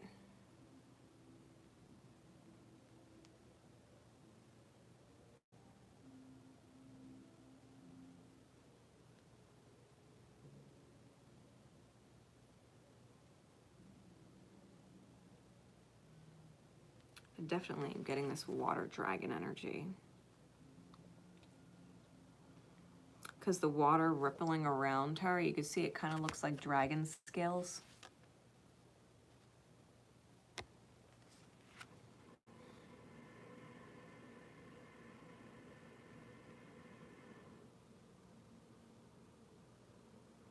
Like, you know now when someone is not considerate of or valuing your emotions, and you're not fingers crossed hoping that they do. It's like, no, you know they're not. So you're not allowing yourself to be hurt by them.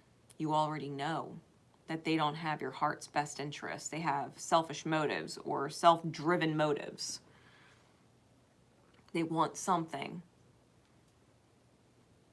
And if your feelings get hurt along the way, they're not considering that, and or they don't care.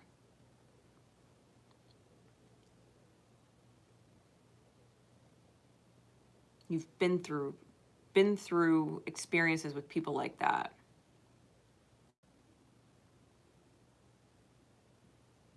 Who used to maybe play on your emotions in order to convince you it was okay to abandon yourself, that it was okay when it wasn't. And now it's like you're not a fool. You've learned and have seen the beauty in those experiences because it made you stronger. It matured you. It matured your feminine aspect.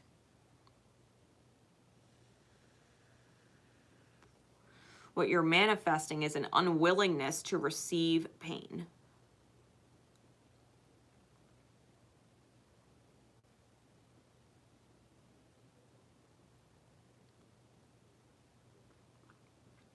You've learned how to drift and stay positive despite the shadow of others that may be around you. You're not going to be taken advantage of. Your emotions or your kindness or your innocence is not going to be taken advantage of.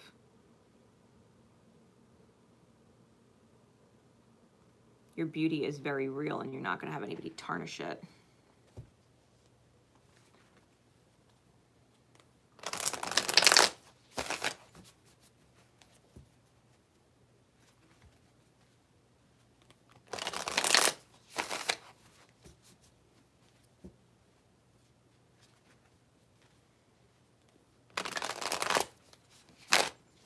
And I think you definitely, because this energy is so powerful, that you've accepted a certain amount of gratitude for those painful past experiences, because it taught you. What are they manifesting, Spirit, please?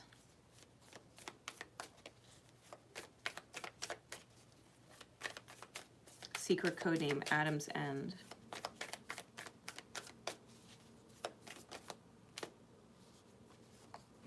Yeah. Manifesting unicorn. Someone who understands all of the shit that you went through.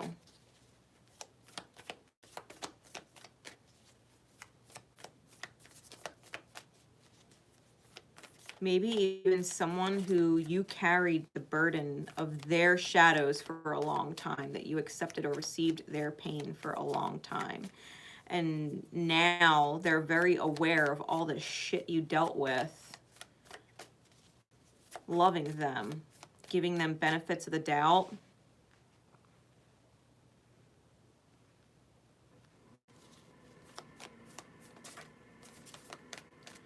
They're aware of all the pain you took on.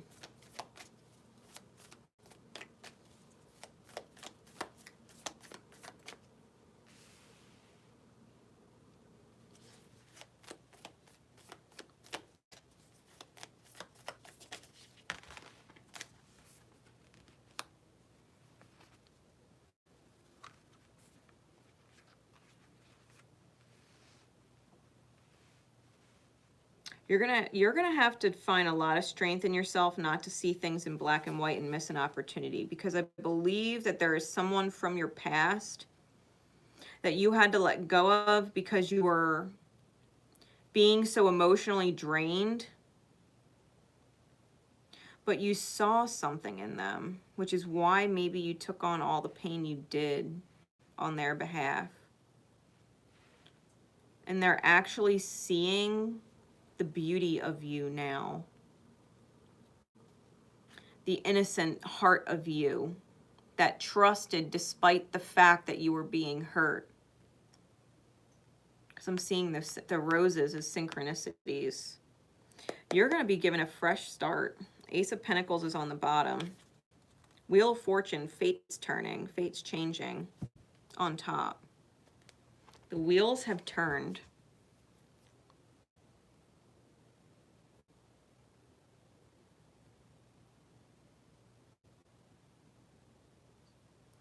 I think someone's seeing you differently. Instead of looking at you like you're naive and foolish, they're looking at you and realizing just how strong your heart must have been to carry the weight of their shadows, to carry the weight of their soul's wounds. And you did it because deep in soul you loved them.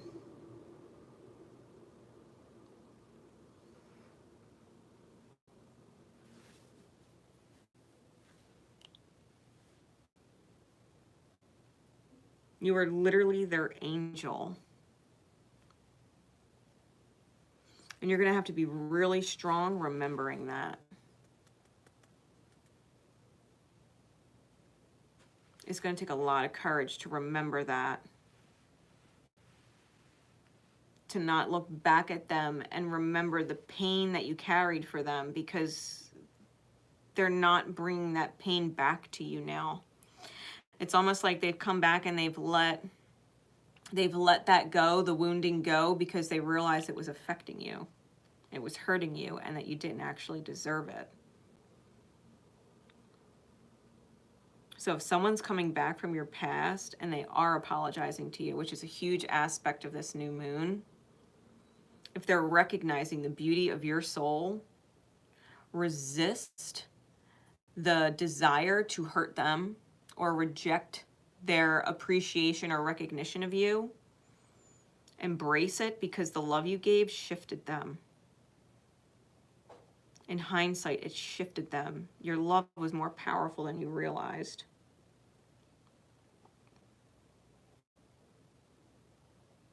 I hope that makes sense for you.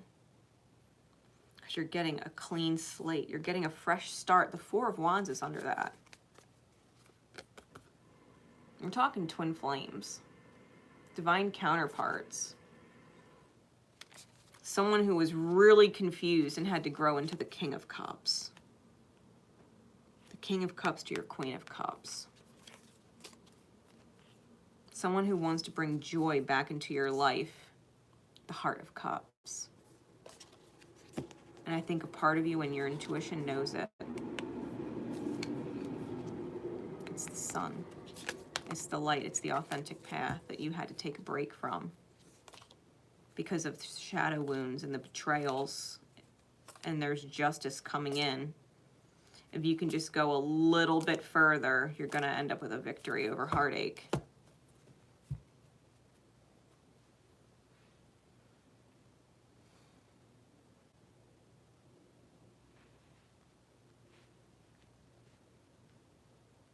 You're given an opportunity to choose your unicorn. And to know that whatever love you deserve, they understand that now better than anybody what you deserve. They understand what you deserve better than anybody. Because they know what you put up with to love them. They know what you deserve better than anyone.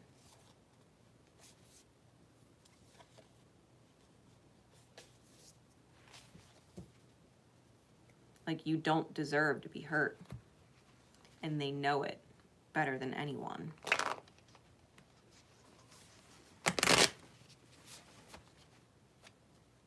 I hope that helps. I hope that helps.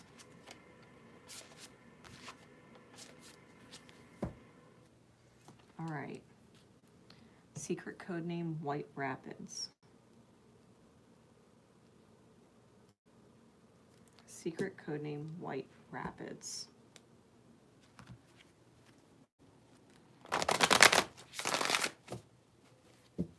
And the way I read this energy was very fast-paced.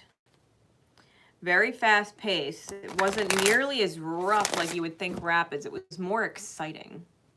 Like if you were to go river tubing, right? And you're going through the rapids, it's like exciting. It's a lot of fun. It's high speed.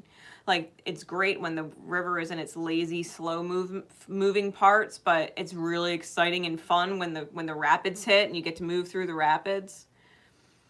I got an element of speed and excitement.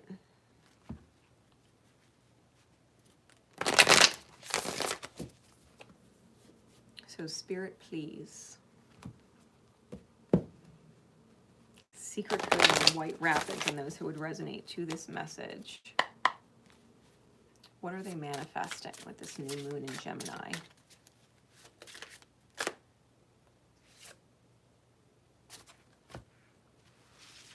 The Youth, Body, Mind, King of Fire, Ten of Wands, Ten of Fire.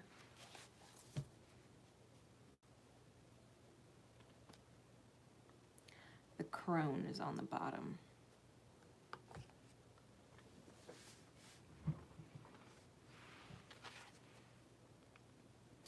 The Youth is Major Arcana number 3.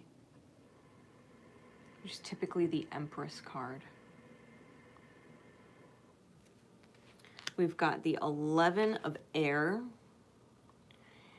the Body Mind, which is typically the Page of Swords.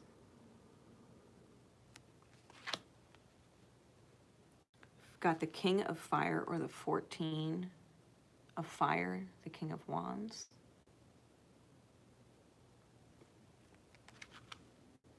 And the 10 of Fire, or 10 of Wands.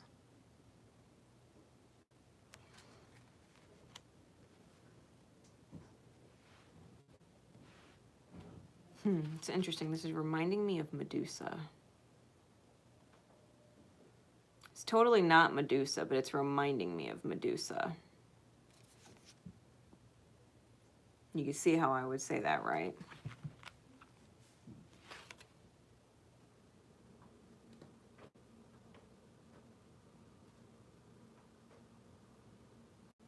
There's this interesting vibration of light codes. Light codes coming from the heart to the mind. The mind of your oversoul, your higher self, to your heart.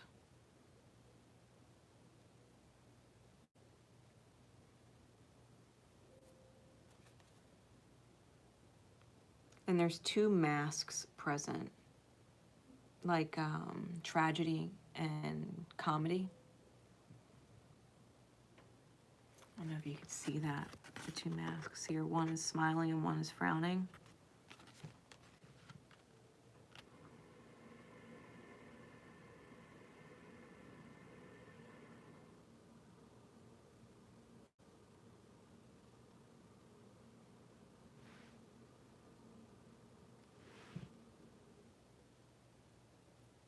this youth card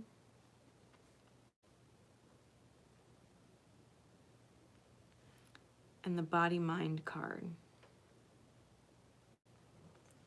I think there's a certain part of you that is going back to the loyalty your soul has to the inner child and the journey that the inner child is on, right? Knowing that there are certain things that happen that are beyond your control.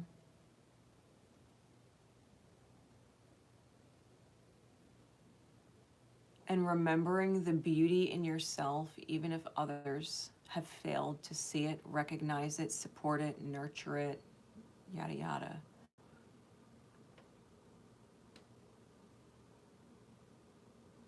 It's going back to the expression of youthful ideas. Like a kid believes they could be anything when they grow up. They believe in it. They believe that everything is possible.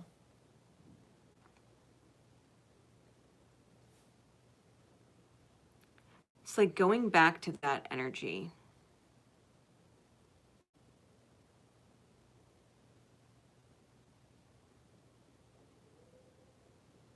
And remembering that your higher self, the brilliance of your higher self, your oversoul, is literally sending messages and downloads, light codes to you, to your heart space, guiding you.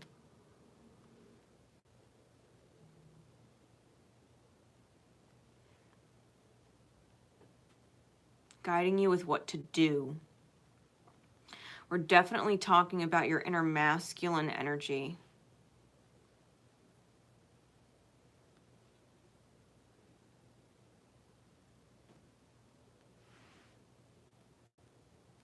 Really, the youth is masculine, the page is masculine, the king is masculine, and even the energy on the 10 of Wands is masculine. This is about you tuning into your masculine light, your ability to ripple love, in that what you're choosing to do allows the peace in others to persist, that their peace would not be disturbed by your actions.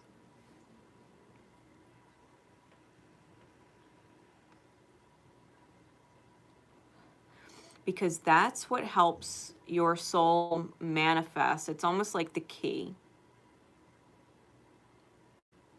Right, the key to unlocking a lot of things.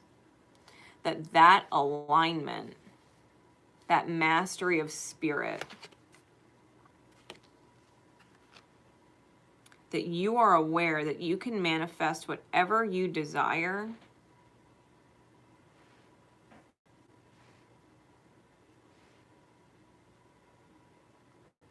knowing that you are not the reason for someone's peace being disrupted.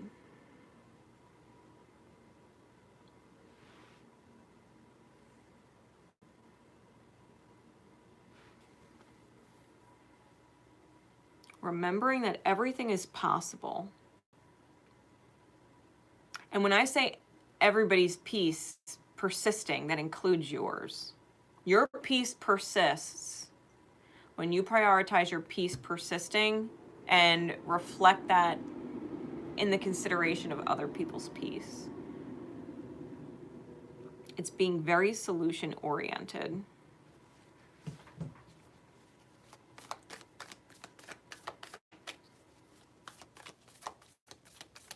What's manifesting? Give us some insight, Spirit, for secret code name White Rapids.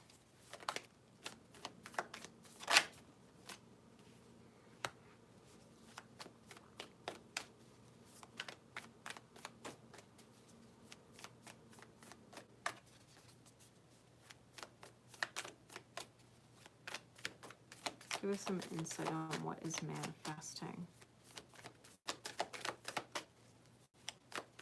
I'm getting this very protective mother bear energy.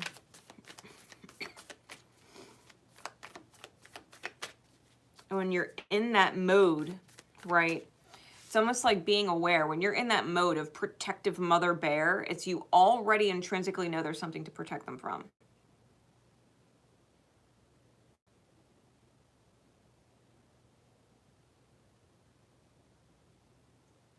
Because you wouldn't be in that mother bear mode, that protective mother bear mode,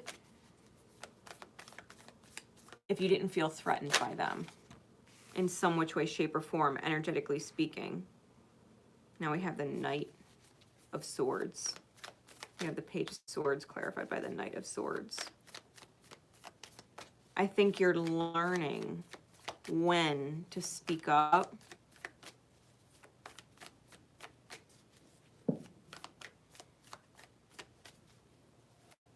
In a way that's aligned with courage, but not actually taking their peace away. It's like expressing the truth in a way that is not sharp, even though it is very to the point.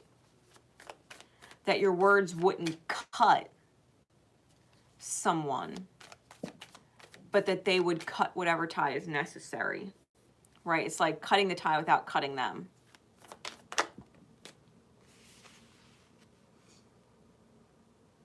Because you know when spirit speaks to you. You know if you're in that protective mother bear mode, something's off. You're not protective mother bear around people you trust.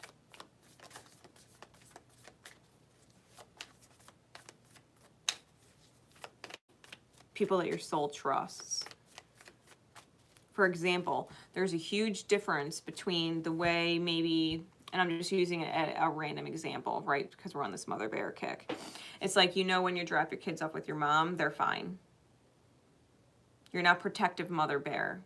You're not jumping down your mother's throat about everything she's doing. You know your kids are safe with her. You're not in protective mother bear mode. But let's just say you meet someone, you really like them a lot, and for some reason you're just in protective mother bear mode. You don't actually feel safe, right? There's something about it that feels off, that you wouldn't want to leave your children there.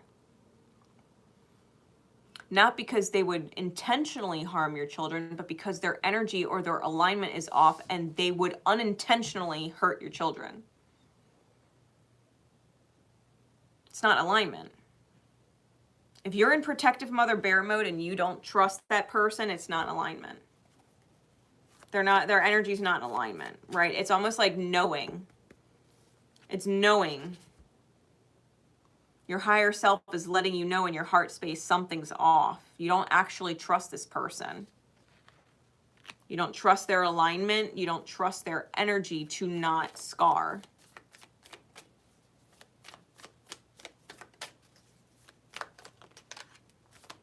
There's a difference.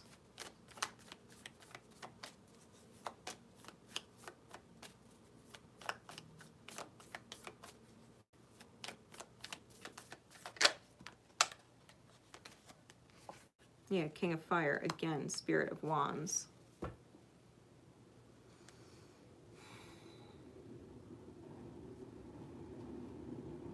You got to let your intuition speak. I think as far as what's manifesting, I think your spirit is speaking.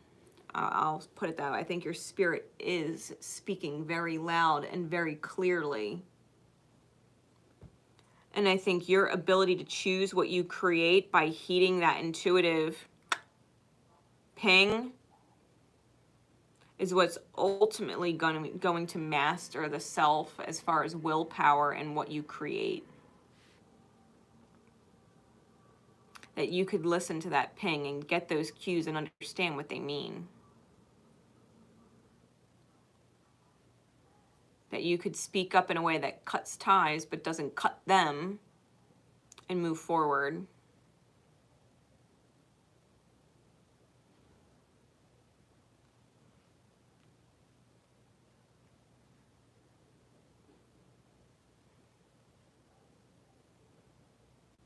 Not putting yourself in positions where you're doing something that's not actually aligned with you. Movement of Pentacles on the bottom. Heart of Swords on the top. It's been a long process, you learning how to trust your heart, the truth in your heart. the truth that Spirit's been giving you.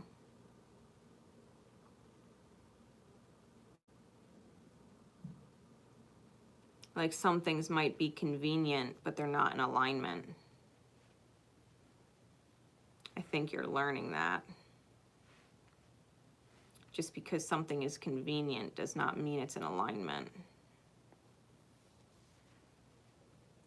There's people that your soul is intrinsically in peace, at peace around or at peace with, no matter what. And then there's other people that you can't quite seem to let your guard down, and there's a reason. There's a reason. That's your higher self talking to you. What's manifesting, I think you're closing the cycle on learning that.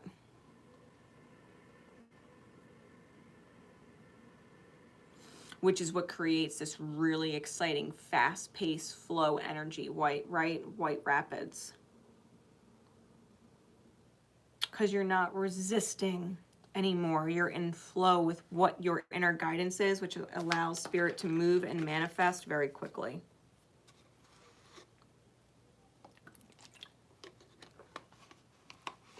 Life gets real exciting. Life gets real exciting.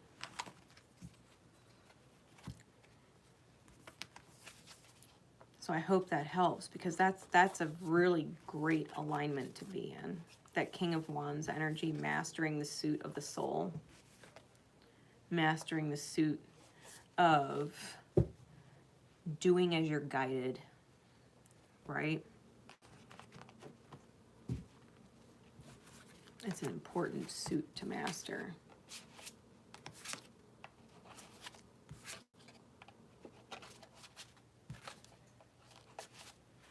Okay. Secret code name, the Golden Dawn.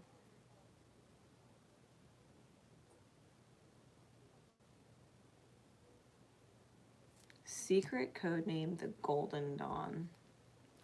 Now, the Golden Dawn, if you're not familiar or have not heard of the Golden Dawn, it's a higher order of magic ritual. The Golden Dawn also is tied to like a very secret, closed society of people who believed in high magic. And if this is the secret code name that belongs to you or that you have resonated to, understand there is already a very interlaced vibration of ritual and high magic, including chanting mantras, mystery, and occult, right? There's a very strong energy of that. High magic.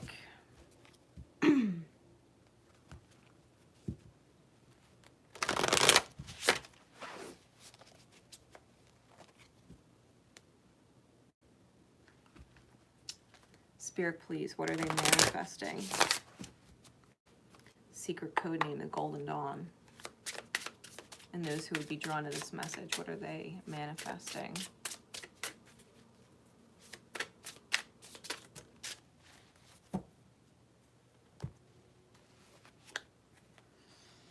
Heaven, Earth. The Ace of Fire. And the King of Air, the 14 of Air.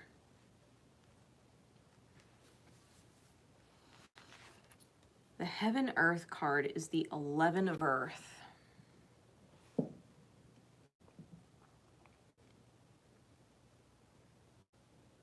And it literally has that vibration or that feeling of literally heaven on earth, or heaven manifesting on earth. The opportunity being presented, which is typically what the Page of Coins represents. The opportunity being presented.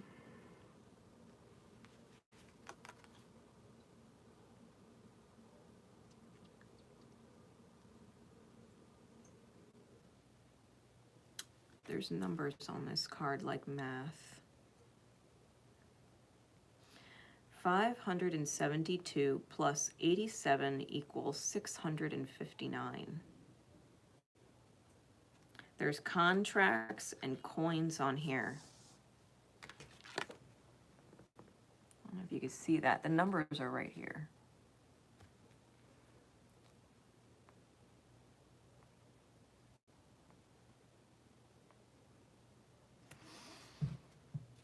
$572 plus 89 equals 659.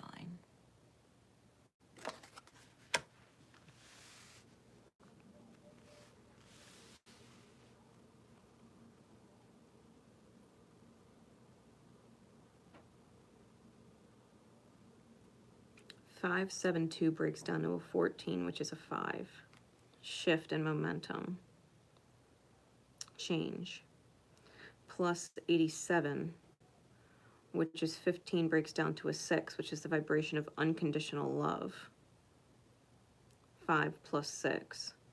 Shift plus unconditional love. Momentum plus unconditional love. Equals the 659, which numerically adds up to a 20, which is divine balance magnified.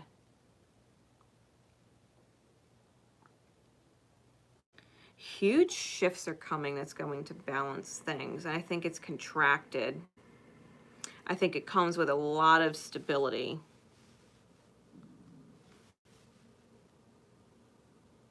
The Ace of Fire, you are the weaver of your own destiny.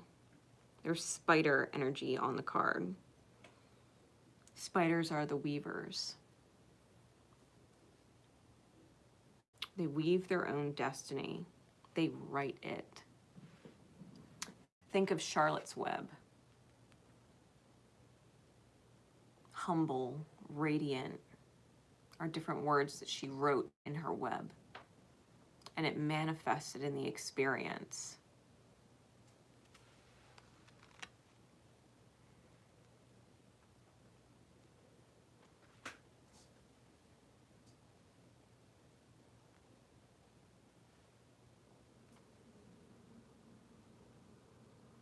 Really, light codes pouring from the mouth. You know, the King of Air. Air is a suit of communication and high perspective. And there's literally light codes pouring from the mouth and coming from the eyes and the ears and the mind. The eagles, right? The higher perspective.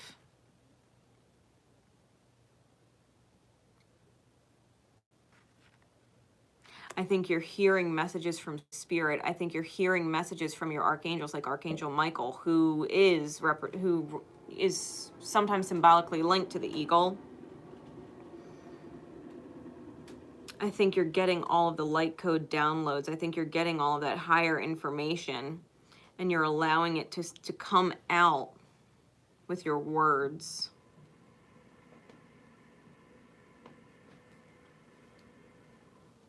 This momentum or this shift in unconditional love is bringing a magnified balance of the self, which is bringing heaven on earth, right? It's bringing heaven to earth. What your heaven is into the experience. What you can dream about, you can experience. You are the weaver. You are the writer.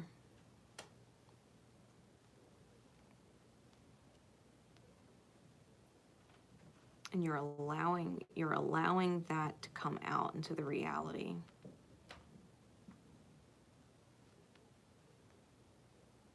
I'm also getting very clever. Because the King of Air is very clever. He is. It's Aquarian energy. It's very clever. It sees the bigger picture. People think Aquarius is aloof when really they're very in tune. And pages are creative by default. So I'm getting a very clever energy. You're writing your dream into the reality. The Golden Dawn, right? Very high level magic. Words are powerful. You're writing it into the reality. What is this manifesting, please, Spirit? For secret code name. The Golden Dawn.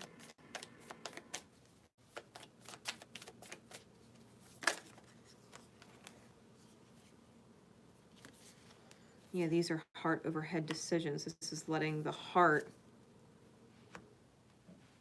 come through in order to create joy. King of Wands. King of Wands clarified by the King of Air. Aquarian energy, Sagittarian energy. Piscean energy.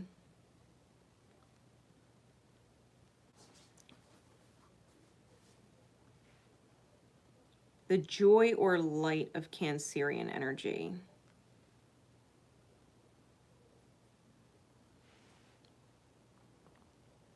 That spark of Arian energy.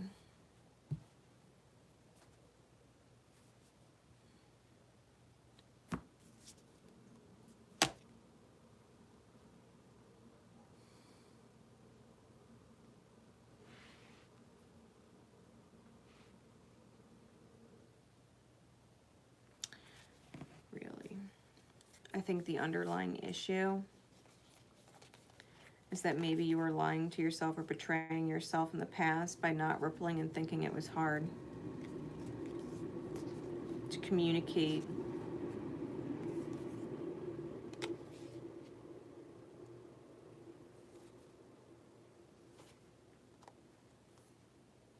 The book, right? The written word that grows with literally the eye.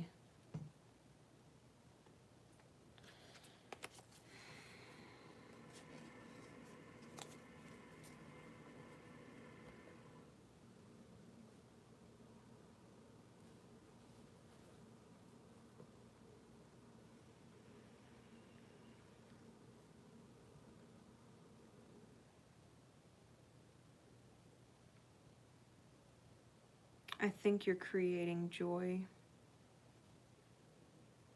I feel like you're creating joy. Clarify the King of Wands with my Gaia deck, please. Clarify this King of Wands under the King of Air.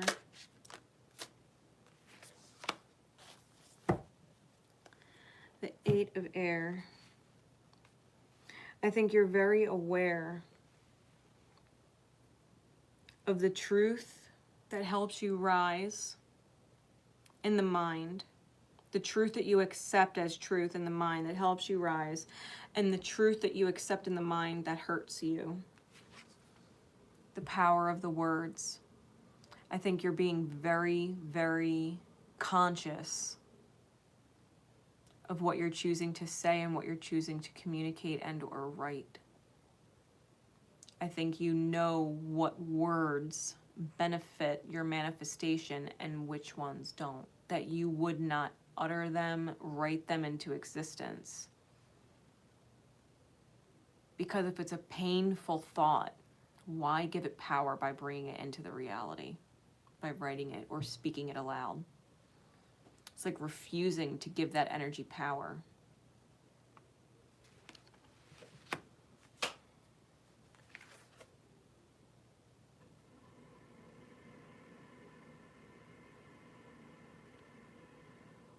The positivity, the truth is the key.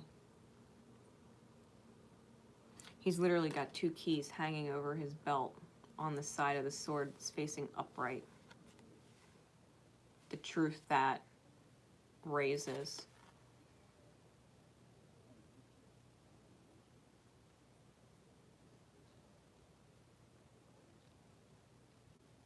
Because you're bound to whatever truth you write and put out there. Because you can see the chains are connected to either side. Whatever truth you put out is the truth you're bound to. Whatever words you speak into creation is the creation you're bound to. So you're putting out really positive heaven on earth type energy in order to create your heaven on earth. And I do believe that's what's manifesting. You're weaving your reality because you understand that. You understand the power of words and the power of high magic like that. The power of words.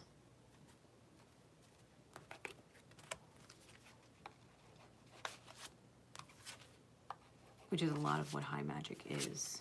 The power of words.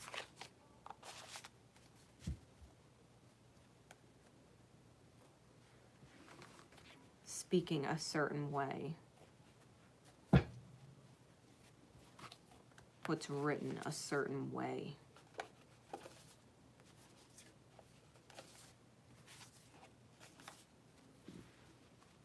I hope that helps. Confirm for you your own alignment and what it's manifesting. Because that's some good shit. All right. Secret code name. Alice's White Rabbit. Secret code name Alice's White Rabbit. And those who are drawn to this message, who resonate with that code name, Spirit, what are they manifesting? And it is that rabbit who's like, I'm late for a very important date. And he's running all around and it's like a chicken without a head and he can't be late because the Queen of Hearts is fucking nuts.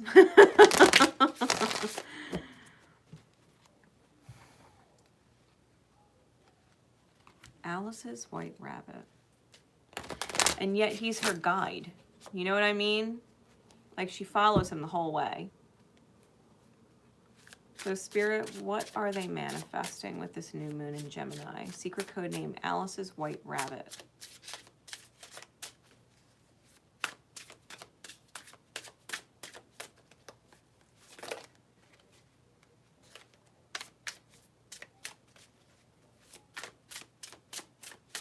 What are they manifesting?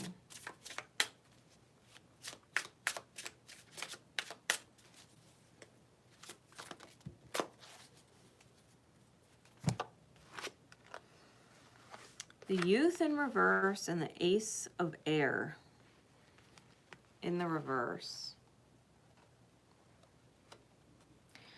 Oh, I just heard you're not in Kansas anymore.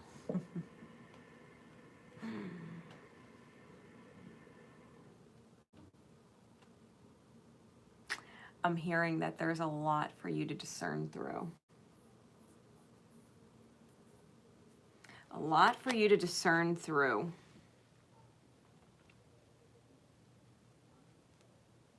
The easiest way to do that would be to go back to beginner's mind. To go back to beginner's mind and believing that everything is possible. That nothing is actually impossible. Going back to the way you thought as a youth before the reality of experience tainted how you think or tainted your perspective.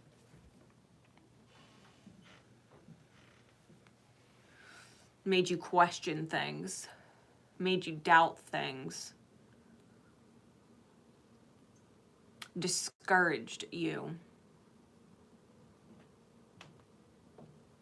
To go back to a time before things like that weighed in on your decisions. To go back to a mental space before discouragement weighed on your decisions, before disappointment or fear weighed on your decisions. Even before judgment weighed on your decisions, right? The fear of judgment. Or self-criticism.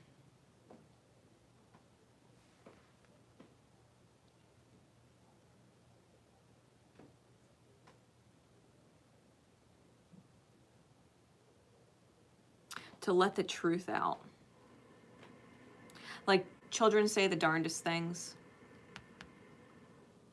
It's almost like, did they really just say that? Yes, they did. They were unafraid to speak what was on their mind. You know, it's almost like that. Like, don't be afraid to speak your truth and let your truth go.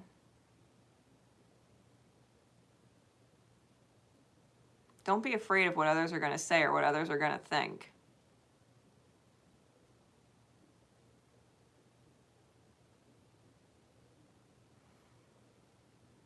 Being unafraid to speak. Being unafraid to speak. It's like, who cares what they think? It's your truth. It's your truth. Who cares what how they judge? It's your truth. You don't need to be afraid to speak. Especially if it's how you're perceiving something.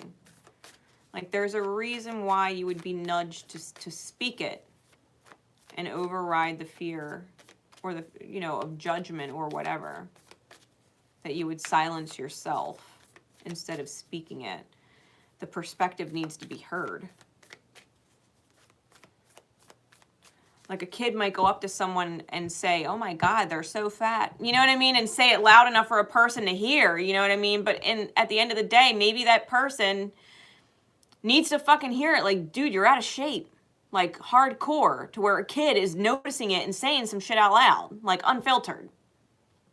Maybe it's that moment that kicks them in the ass and they're like, fuck this. I'm tired of being the fat person. I want to lose weight. You know what I mean? Like, you never know why the truth needs to be said or heard. You just don't. You just don't. It could trigger someone into a healing mode, right? A self-correct mode. Sometimes the truth just needs to be heard, unfiltered. Not because you're trying to hurt someone, it's just because the truth is what it is. Like, the child wasn't trying to hurt the fat person's feelings. That wasn't their intention. They were just like, whoa, that person's fat. You know what I mean? Like, kids say the craziest shit. And people are like, I can't believe they just said that. Like, who in the right mind would say that to them? Like, oh my God. Like, you don't do that. It's like, well, the kid did. Well, the kid did. You don't do it consciously hurting someone, but the truth is the truth, and sometimes it just needs to just kind of come out of your mouth.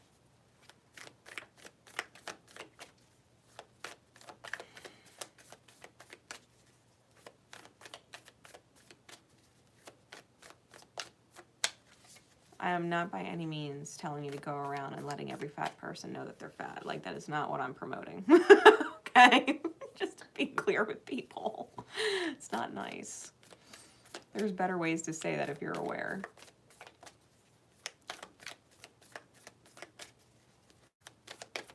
But there is I think you get my point in that there's a certain amount of truth that just kind of needs to happen. It just needs to come out, and you can't really think twice about it. You have to just let it out. It's not like you're trying to hurt anyone, but you're being honest. Yeah, 8 of Cups in the reverse. You got to let the unfulfilled energy go. Feeling like there's not enough return for the energy you put in, that will drop and fall away. 8 of Cups in the reverse. Yeah, my deck is right side up. What is manifesting spirit? Yeah, it's the release of that unfulfilled energy, that emotionally unfulfilled energy, where you constantly feel like you're being drained and you're not being filled back up. It shifts your ripple. It shifts your vibration. You get in touch with spirit differently. Start facing the anxieties, or where you're literally denying the truth and don't want to see it. Because, to be fair, whenever you start letting the truth fall from your lips, other people tend to do the same. They tend to react the same. And instead of being hurt by the truth you're receiving back, take it for what it is.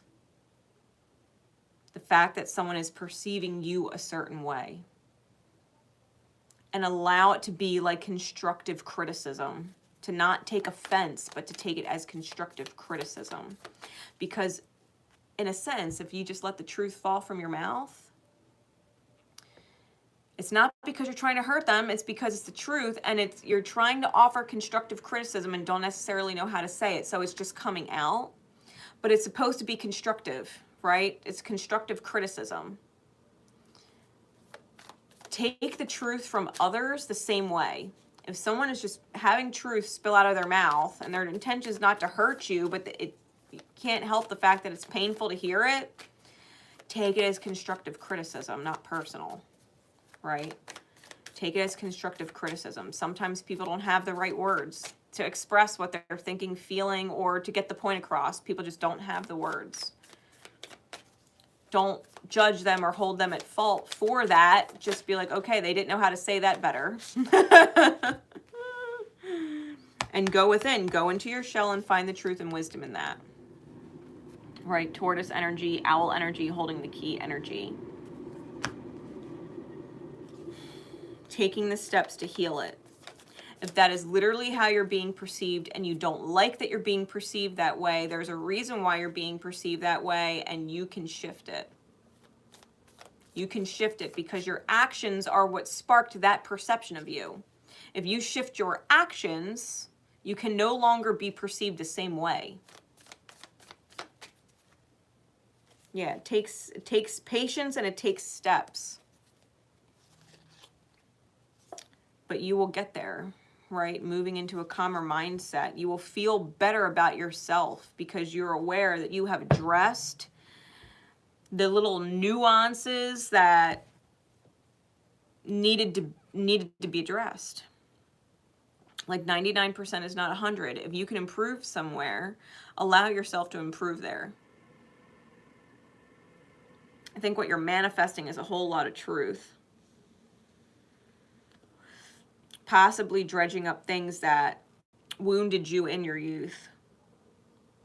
That you became this way, right? That someone would criticize you now for it, that you became this way because of events in your youth. And it's about addressing that moment in your youth and healing it, right? That you would no longer be wounded. That you would take it constructively and allow it to heal. If someone has a certain perspective of you, where did you learn that from? That behavior that's mirroring in you. Where in your youth did you learn it from? Forgive them for teaching you incorrectly, right? That your behavior would trigger someone's distaste of your choices.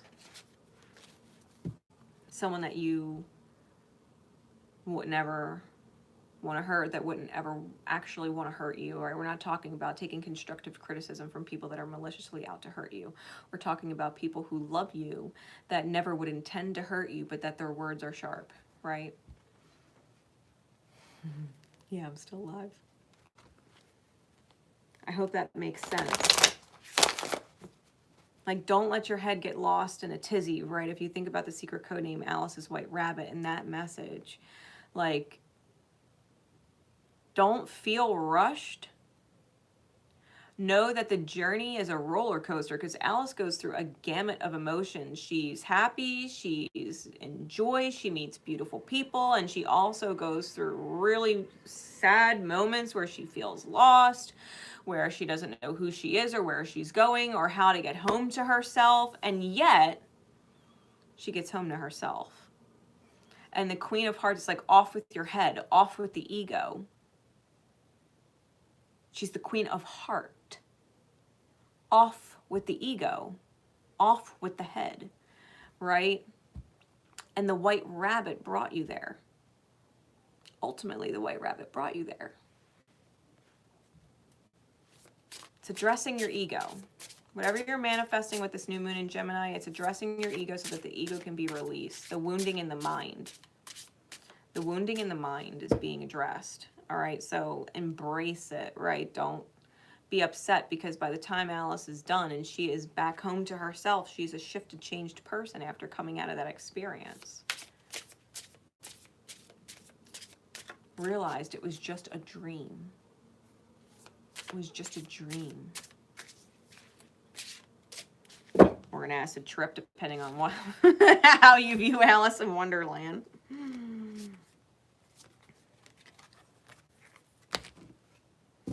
It's just a bad trip.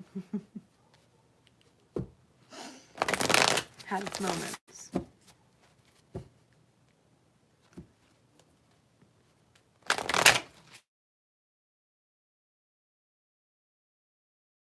Is to get you back to yourself and feeling more like yourself, more at peace with yourself, more grateful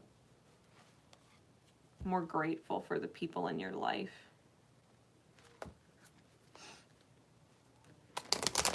Like, the people that love you will always love you. It doesn't matter what is said or what is miscommunicated, because the clarity will always follow.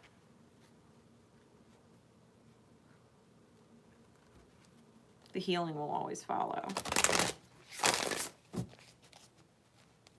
Okay. Secret code name, Sunflower.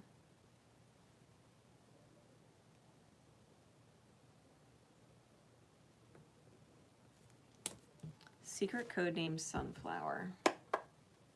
Spirit, please. Well, that answers that question.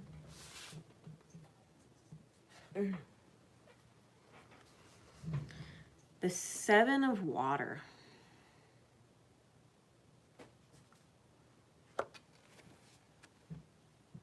What are they manifesting? Is the Seven of Water.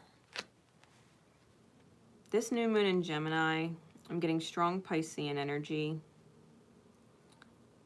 Her two eyes are closed and her third eye is open, and she's very deep underneath the water. The water is black behind her own movements. It's almost like she's drifting and floating and drifting down, and she's in this very meditative state.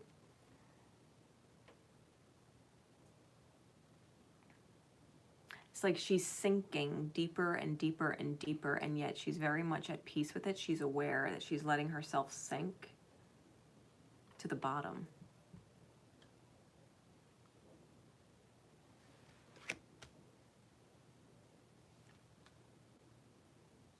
Knowing that wherever you're going is touching on something really deep. And a part of you knows that, and I think you're at peace with it. Intuitively, I think you're at peace with it. I think you know there's a benefit to going that deep.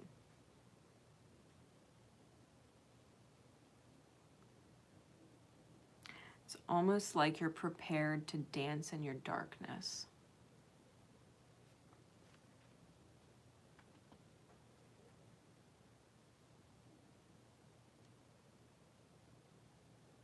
You're prepared to dance in your darkness.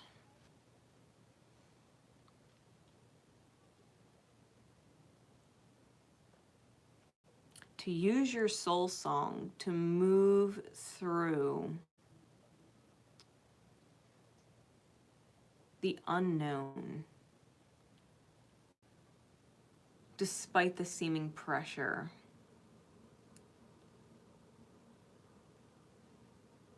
Knowing that there's pressure, knowing that you don't know what's going to happen with every choice that you're making, and yet being very at peace with the fact that you're listening to your soul or the intuitive messages that you're getting. Because the manifestations themselves, as you make choices, might be confusing, and so you need to trust your soul with every choice. Dancing in the dark. I just heard this song. Literally, there's a song called Dancing in the Dark by I want to say Dev, D-E-V, and she's with a certain group. I forget, it's been so long.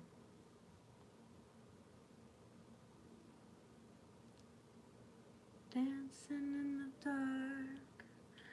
I know I've heard that song. It's just been a hot minute.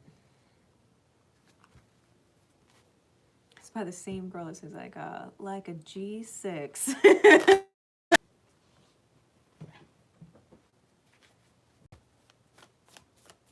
Am I back? Am I good? Seemed I lost connection for a second there.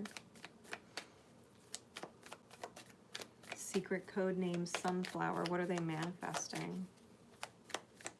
And if you think about sunflowers, they always face the sun, right? They always face the sun. It's like always trusting your light. Ace of Swords, 10 of Pentacles. Yeah, you're definitely making choices blind. The Two of Swords on the bottom, you're definitely making choices blind, knowing that you're healing some type of family dynamic. Some type of family tree, whether it's blood family, soul family, work family, friendship circles, like wherever you feel like there's a sense of family in the dynamic. You're making choices blind. And I feel like you're very much defending yourself in advance by communicating certain truths in advance that lay a foundation for a solid result or a dream realized with the Ten of Pentacles. Like an elephant never forgets how to create all that it needs. It never forgets how to return to its needs being met. It never loses its way.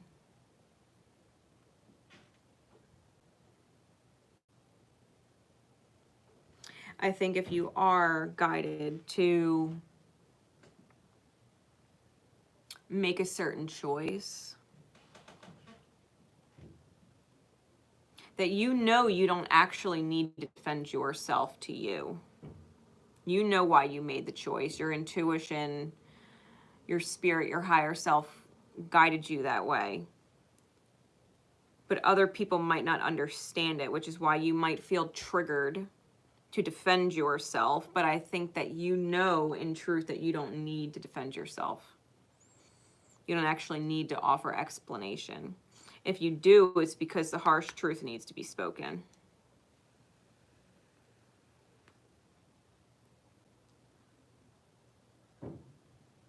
With grace and beauty. I'm hearing with grace, it's like the harsh truth, but the way you say it, people can't argue with you. People can't argue with you because you're not wrong. When you defend your inner guidance system, when you follow your GPS,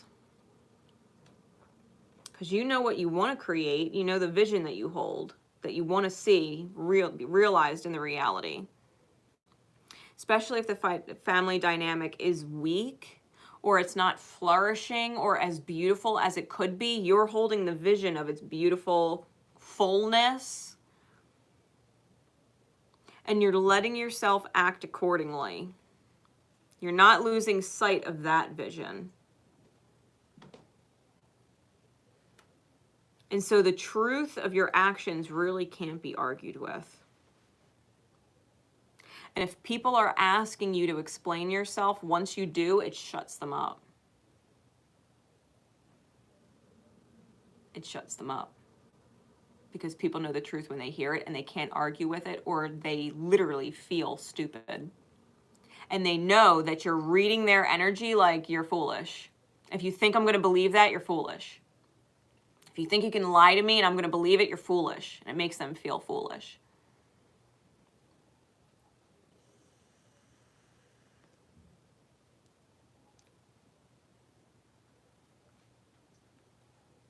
And I think you're going really deep to do it.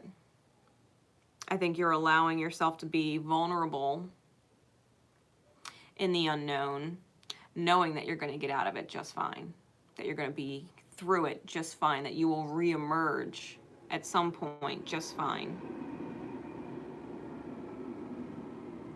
Almost like you're shining light on other people's shadows that they don't want to see. Like you're bringing their own shadows to their attention.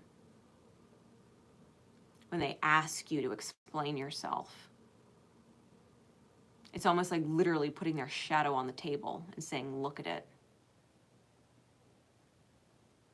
You can't ignore it now. You asked for it. You wanted to know why? Here's why. Here's why. You wanted that truth? You got it. What, did you think I wasn't going to say it? You thought I was going to pretend? That I was just going to ignore the demon in the room?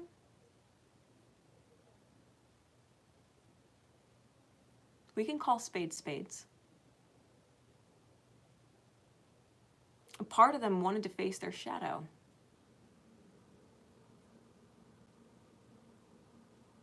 So if they're demanding you explain yourself and you already know you don't have to, but you know you're going to, it's because you're literally putting their shadow right in front of them.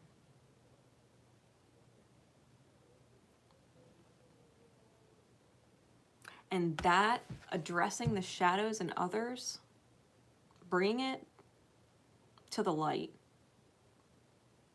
diving deep and bringing it to the light is actually what creates the dream. It's what brings the Seven of Pentacles, the weak connections, to a stable fullness. A whole and complete manifestation. The literal reaping of the reward. Because those shadows needed to be addressed if the manifestation was going to be complete and whole and full and beautiful. And you saw it in your mind's eye and you trusted what you were doing, dancing in the dark. What's manifesting? You're bringing healing.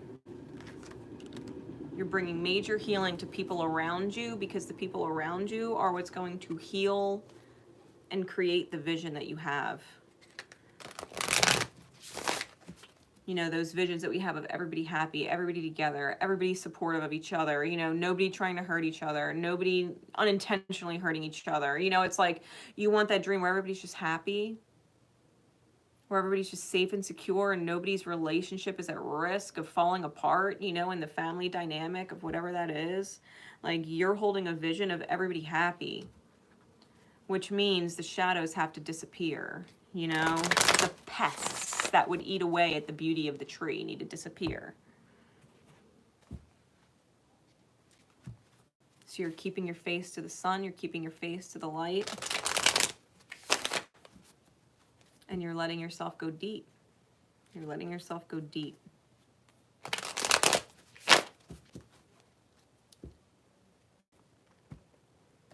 All right, secret code name, tip of the iceberg.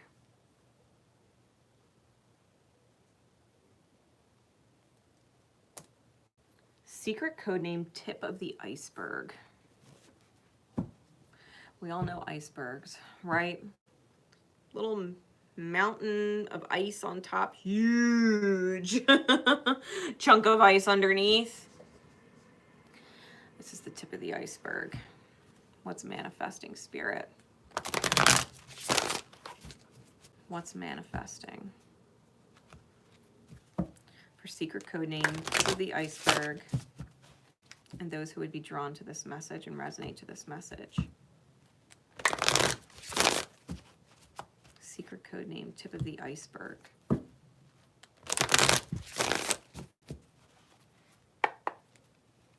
What are they manifesting? This new moon in Gemini.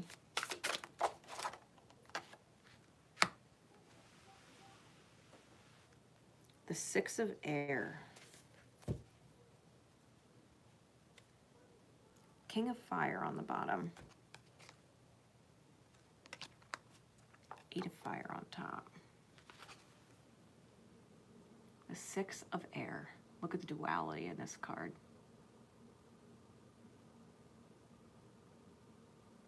Six is a vibration of unconditional love. Air is the element of the mind, of communication, and of perspective.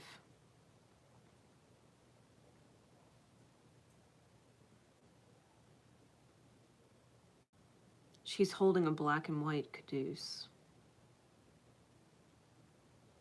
which is that healing symbol, right? When we think of medicine, the two snakes intertwined with the wings. It's healing. Understanding the light and the shadow is healing.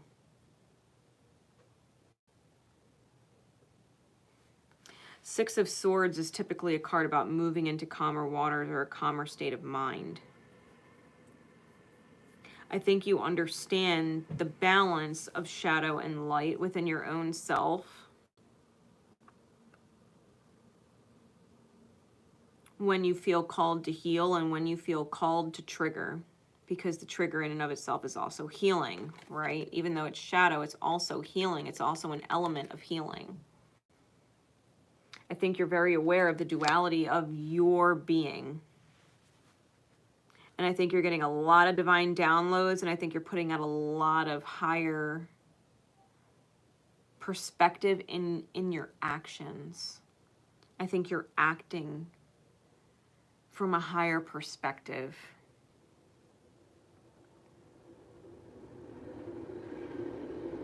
Because your heart's in the right place. No matter what part of yourself you're tuning into, right? Whether you're tuning into your shadow or you're tuning into your light, your masculine or your feminine aspect, because this yin yang energy is very masculine, feminine, yin yang, right? Black and white. I think you're realizing that there's a good in every little bit of dark and a little bit of dark in every good. And so, you know, as nice and kind as you can be sometimes it's not what people need. And sometimes, no matter how dark it can get, there's always a little light to be had, right? Which is the purpose. I think your heart's in the right place. So whether you're tuning into your light or your dark, because your intention is from the heart and it's pure and it's lit and it's got these rainbow energies coming through, the healing takes place regardless. Because you're not doing anything or saying anything from a malicious standpoint. It's not malicious. The intention is good. The intention is good. Your heart is in the right place.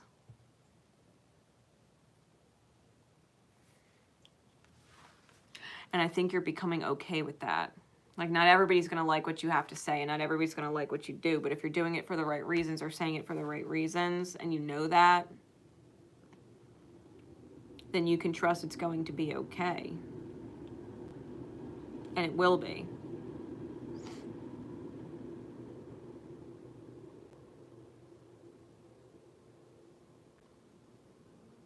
I think there's, you know, secret code name Tip of the Iceberg. I think there is a whole lot more to you than you let be seen.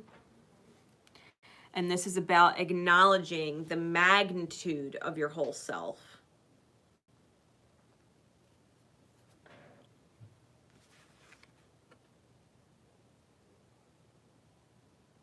There's a lot behind what you do. People might only see a little bit of you, but there's a whole lot of why you do what you do. And just because they don't see why you're doing it, or they're not seeing your intention, they're not seeing the actual size of your heart, doesn't mean the size of your heart doesn't exist. All right, just because they don't see it doesn't mean it's not there.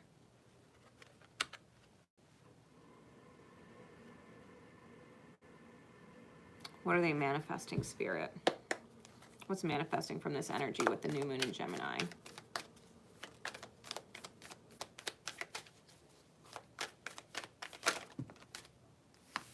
Magician, 5 of Swords, 8 of Swords.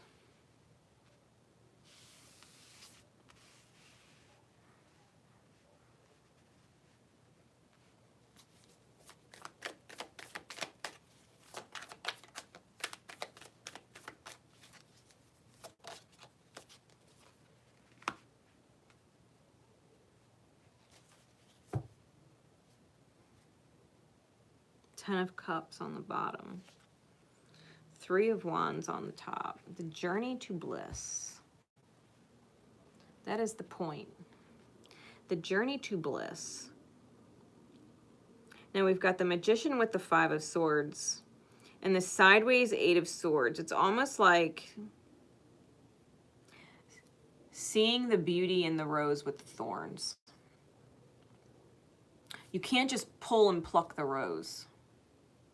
You have to handle it correctly, or you're going to get stuck, right? You're going to get pricked by the thorns. You can't just yank at it and take the beautiful rose. Like, you have to respect it for it to be removed, or it's going to cut you, right? The Magician, and there's roses in this card too.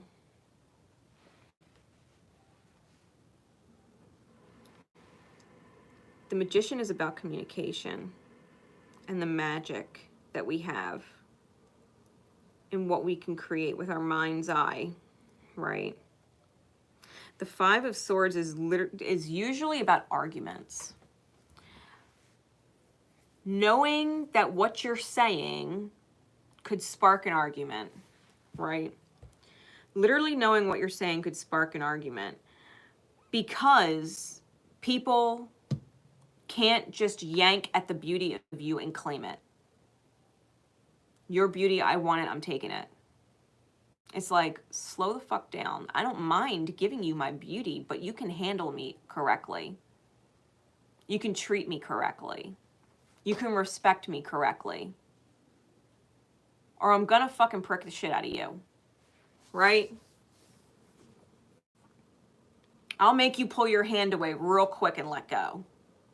You think you could just grab at me and take the beauty of me? Like, you're gonna have another thing coming. You can't just take my peace. You can't just take my kindness for granted. You can't just expect things. You can't just expect my beauty to show up for you. What have you done that would warrant me dropping everything to shine for you? Think about it. You're not respecting me if you're just expecting me to be for you. Taking me out of what's my natural space, my garden, my peace.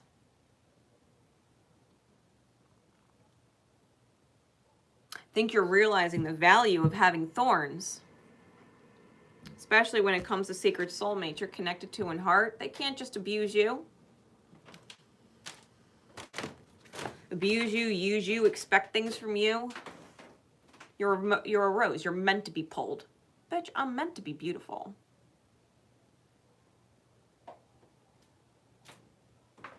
Did I give you permission to claim me? Take my light? Take me for granted? Just so you could sit me in some vase and fucking watch me wither?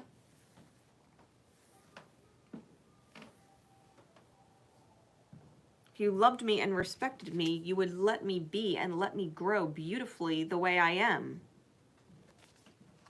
You wouldn't try and take my beauty all for yourself. You would let me grow beautifully and let anybody who passes by witness how beautiful I am. You know what I mean?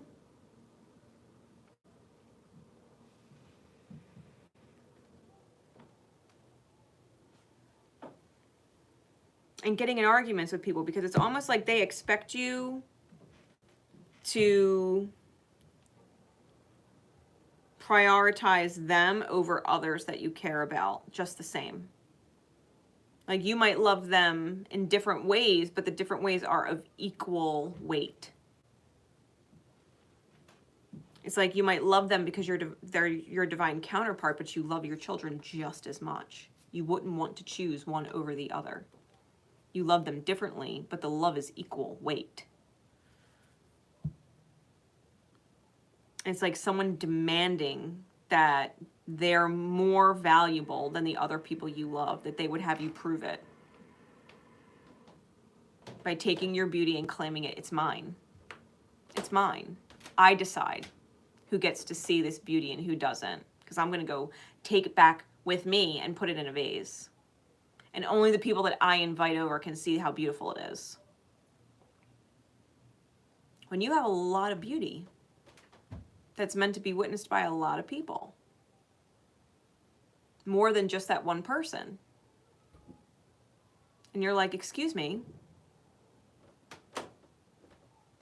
truth bomb, I'm not your fucking prisoner. I'm not your prisoner.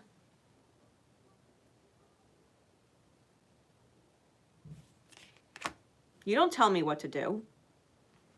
You don't tell me when I'm allowed to love people and when I'm not. Or how to love and how I shouldn't. Fuck off. Respectfully. Like, fuck off. I'm better off letting myself be without you yanking at me. Putting me in a position where I'd wither. I'd rather continue to grow and be beautiful than be plucked for you. You know what I mean? And ultimately, that's the journey to bliss. You're addressing childhood wounds. You're allowing transformation. The moon and the death card underneath the 10 of cups here.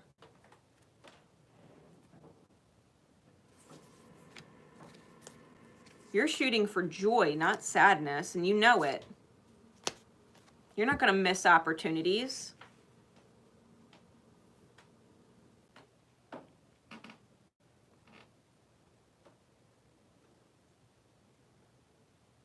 What? I mean, they think because you're not giving them all of your love and all of your attention and all of your priority that they don't matter? Like, I'm sorry, you have fucking issues with self-worth. Not my problem, though. Sorry, you have insecurity issues that you're literally competing with other people I love. Like, I don't have enough love to go around. Like, love runs out or some shit. Sorry, that is not my problem.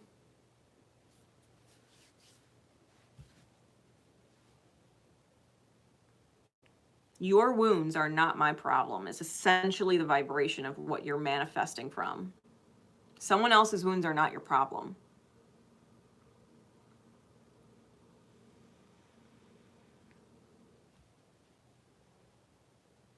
You're manifesting some beautiful shit. And if that requires an argument or requires you to go tete-a-tete with someone and put your fucking foot down, it's because you're not going to be a fucking prisoner to them, energetically speaking. Your beauty is not going to be their prisoner. They will thank you later. Because your love still ain't going to go anywhere. It's just going to love them on your terms. You're going to love them on your terms. You're not going to love them on their terms. You're going to love them on your terms. They will appreciate that in hindsight. Because I don't feel like your love for them is going anywhere. You love them equally. But you're not tolerating their bullshit because you love them. You're not tolerating their bullshit.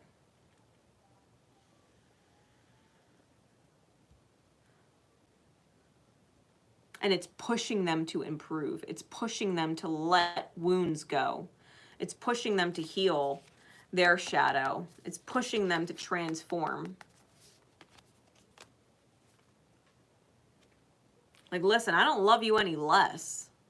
But the more you treat me like that, the less I'm going to spend my time and my energy and beauty resonating for you.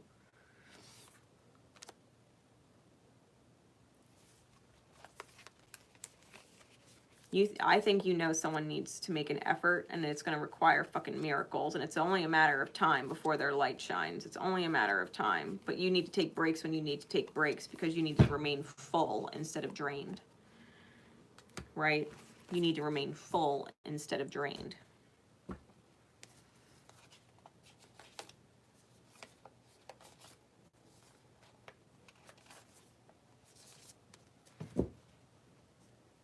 They think they got you pegged. There's a whole lot more to you than meets the eye.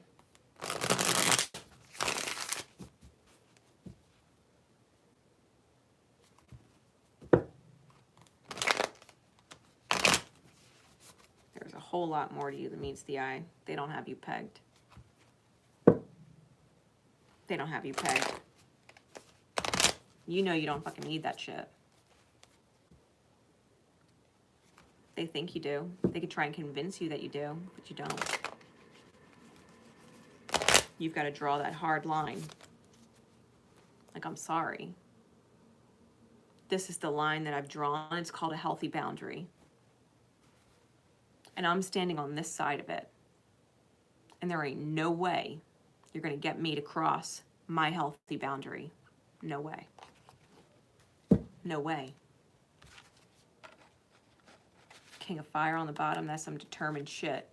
8 of Fire on top, you know Spirit's guiding you. You fucking know. All right. Last one, secret code name, Wildfire.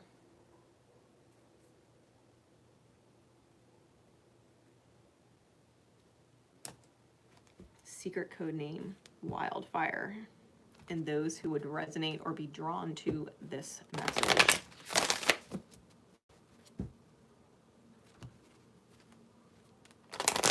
Spirit, what are they manifesting?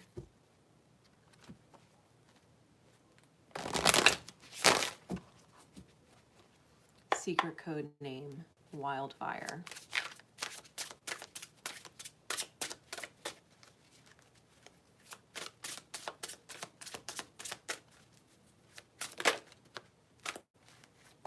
Faith.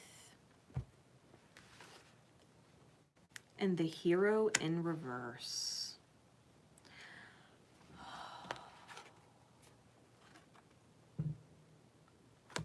Faith.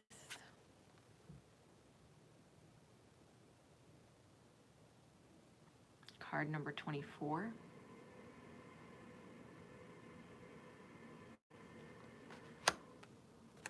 And the Hero in the reverse. Hero is the 12 of Fire.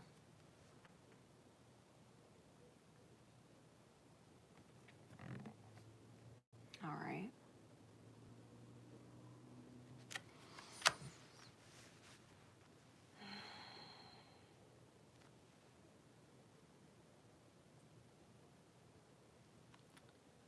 This is reminding me very heavily of the post that I did about the dualities, right? The duality of the masculine and feminine. There's masculine light, masculine shadow, feminine light, feminine shadow.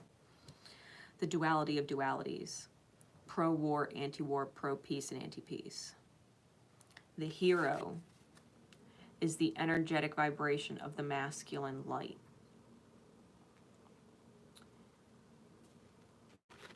Faith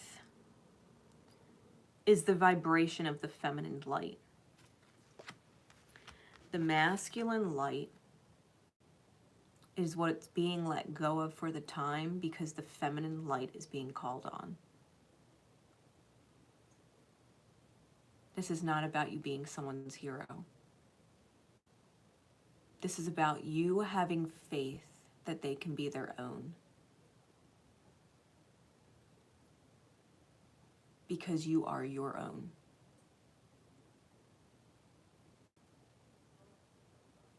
Allowing your peace to persist.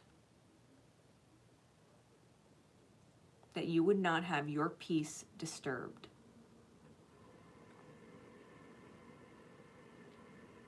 Someone who would take your peace, you're not trying to save them.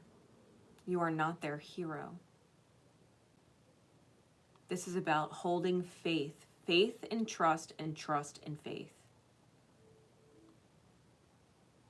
That they have a light within themselves and can be their own hero.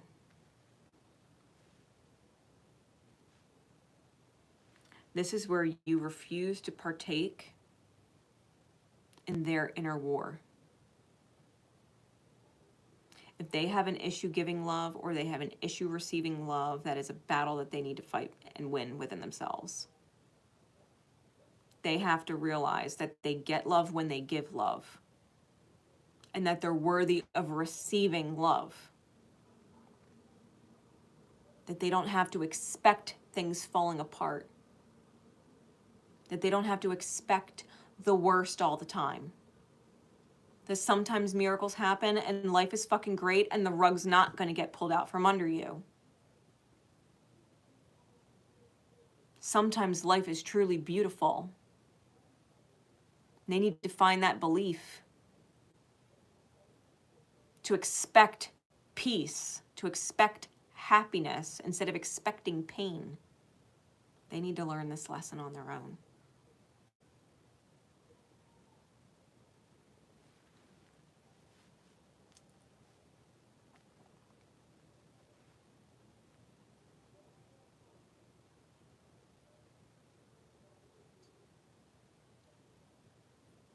You're not their protector.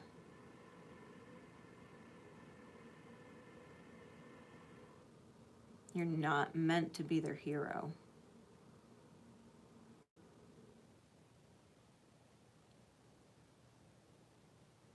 You're meant to stand witness, loyal in heart to their healing. To love them and support them through it as you're guided. But to never allow them to take your peace.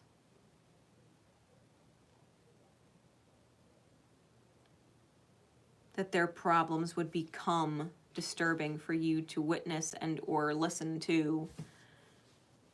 That you would put yourself in a position where you're feeling helpless or hopeless for them. That you can't save them.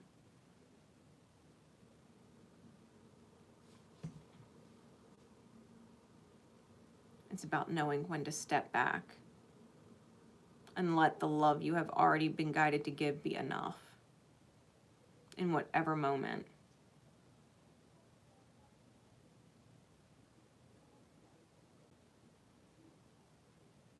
I think you're very loyal in soul to this person and the creation of their healing, which is why it is so important for them to find their own inner strength. That they learn how to protect themselves and be a shield, that they wouldn't disturb your peace, that they would become self-aware and realize they're taking your peace by not facing their own shadow, by not healing their own shadow. They're putting that shadow on you and it's disturbing your peace, and they need to become aware of that so that they become your shield and spare you from their shadow. Because the feminine light believes in receiving peace and receiving love and has faith that all will work out. That they don't need to be in the fight to know that the fight would be won.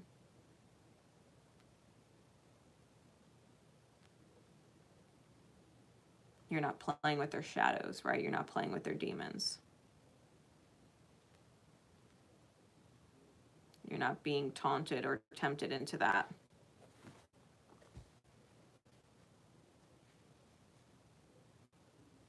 Like, I love you. This is the best advice I can give you, but I really gotta go. Know that I love you and I'm supporting you with whatever I can do from here, but I really can't help you with this. I trust whatever solution's out there, you'll find it. I gotta go. I love you. Call me later this week. I'll text you when I'm not busy. Know that they'll be okay.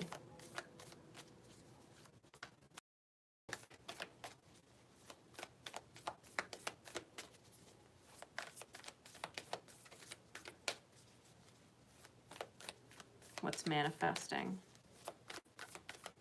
with this energy spirit? King of Coin, mastering the 3D manifestation. Manifesting stability.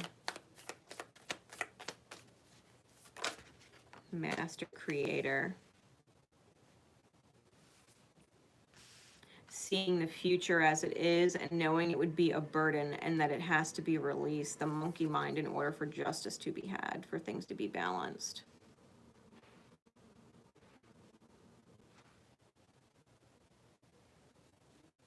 Tarian energy, Libran energy.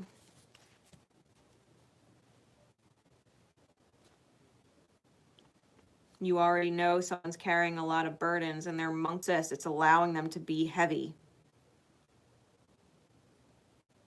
Or it's keeping them heavy, right? It's keeping their soul heavy. And you already see what that creates and what it manifests. And you can't fight these shadows for them. You can't take the burdens for them.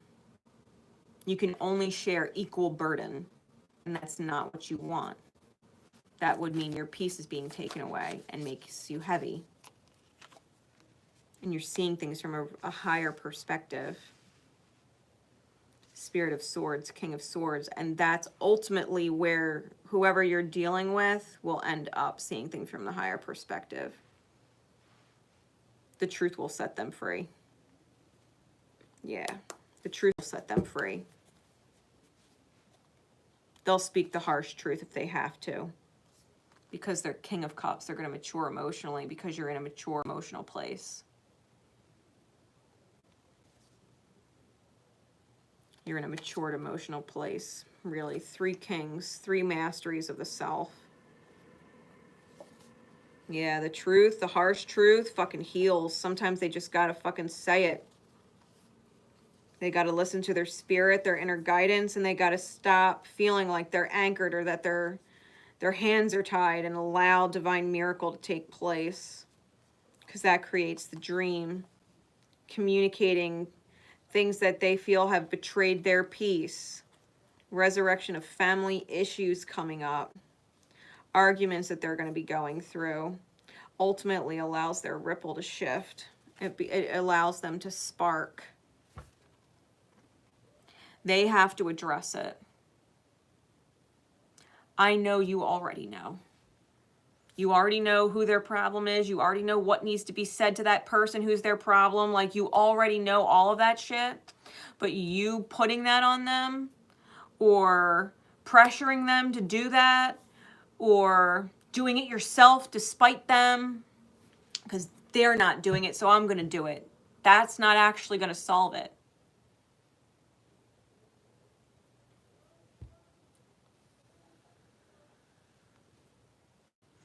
Trust that you know what needs to be said to who. And that they will find the strength to do it and say it themselves. They will do it and they will say it themselves and they will heal. They will heal. Spirit is guiding them.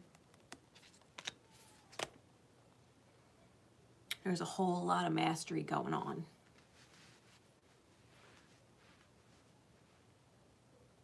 Really, we've got a 10, which is a 1, the Justice, which is an 11, and the 2 other cards are a 2 and a 9, which adds up to 11.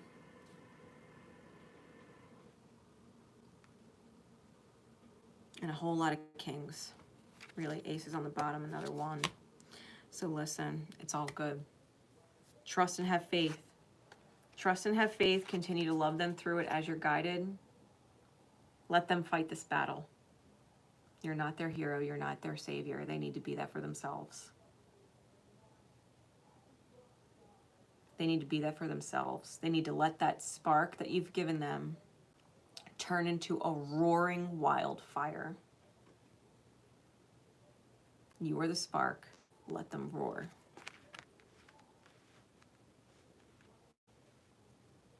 I hope that helps. I do. Like, it's okay. This is not your battle. This is not your battle.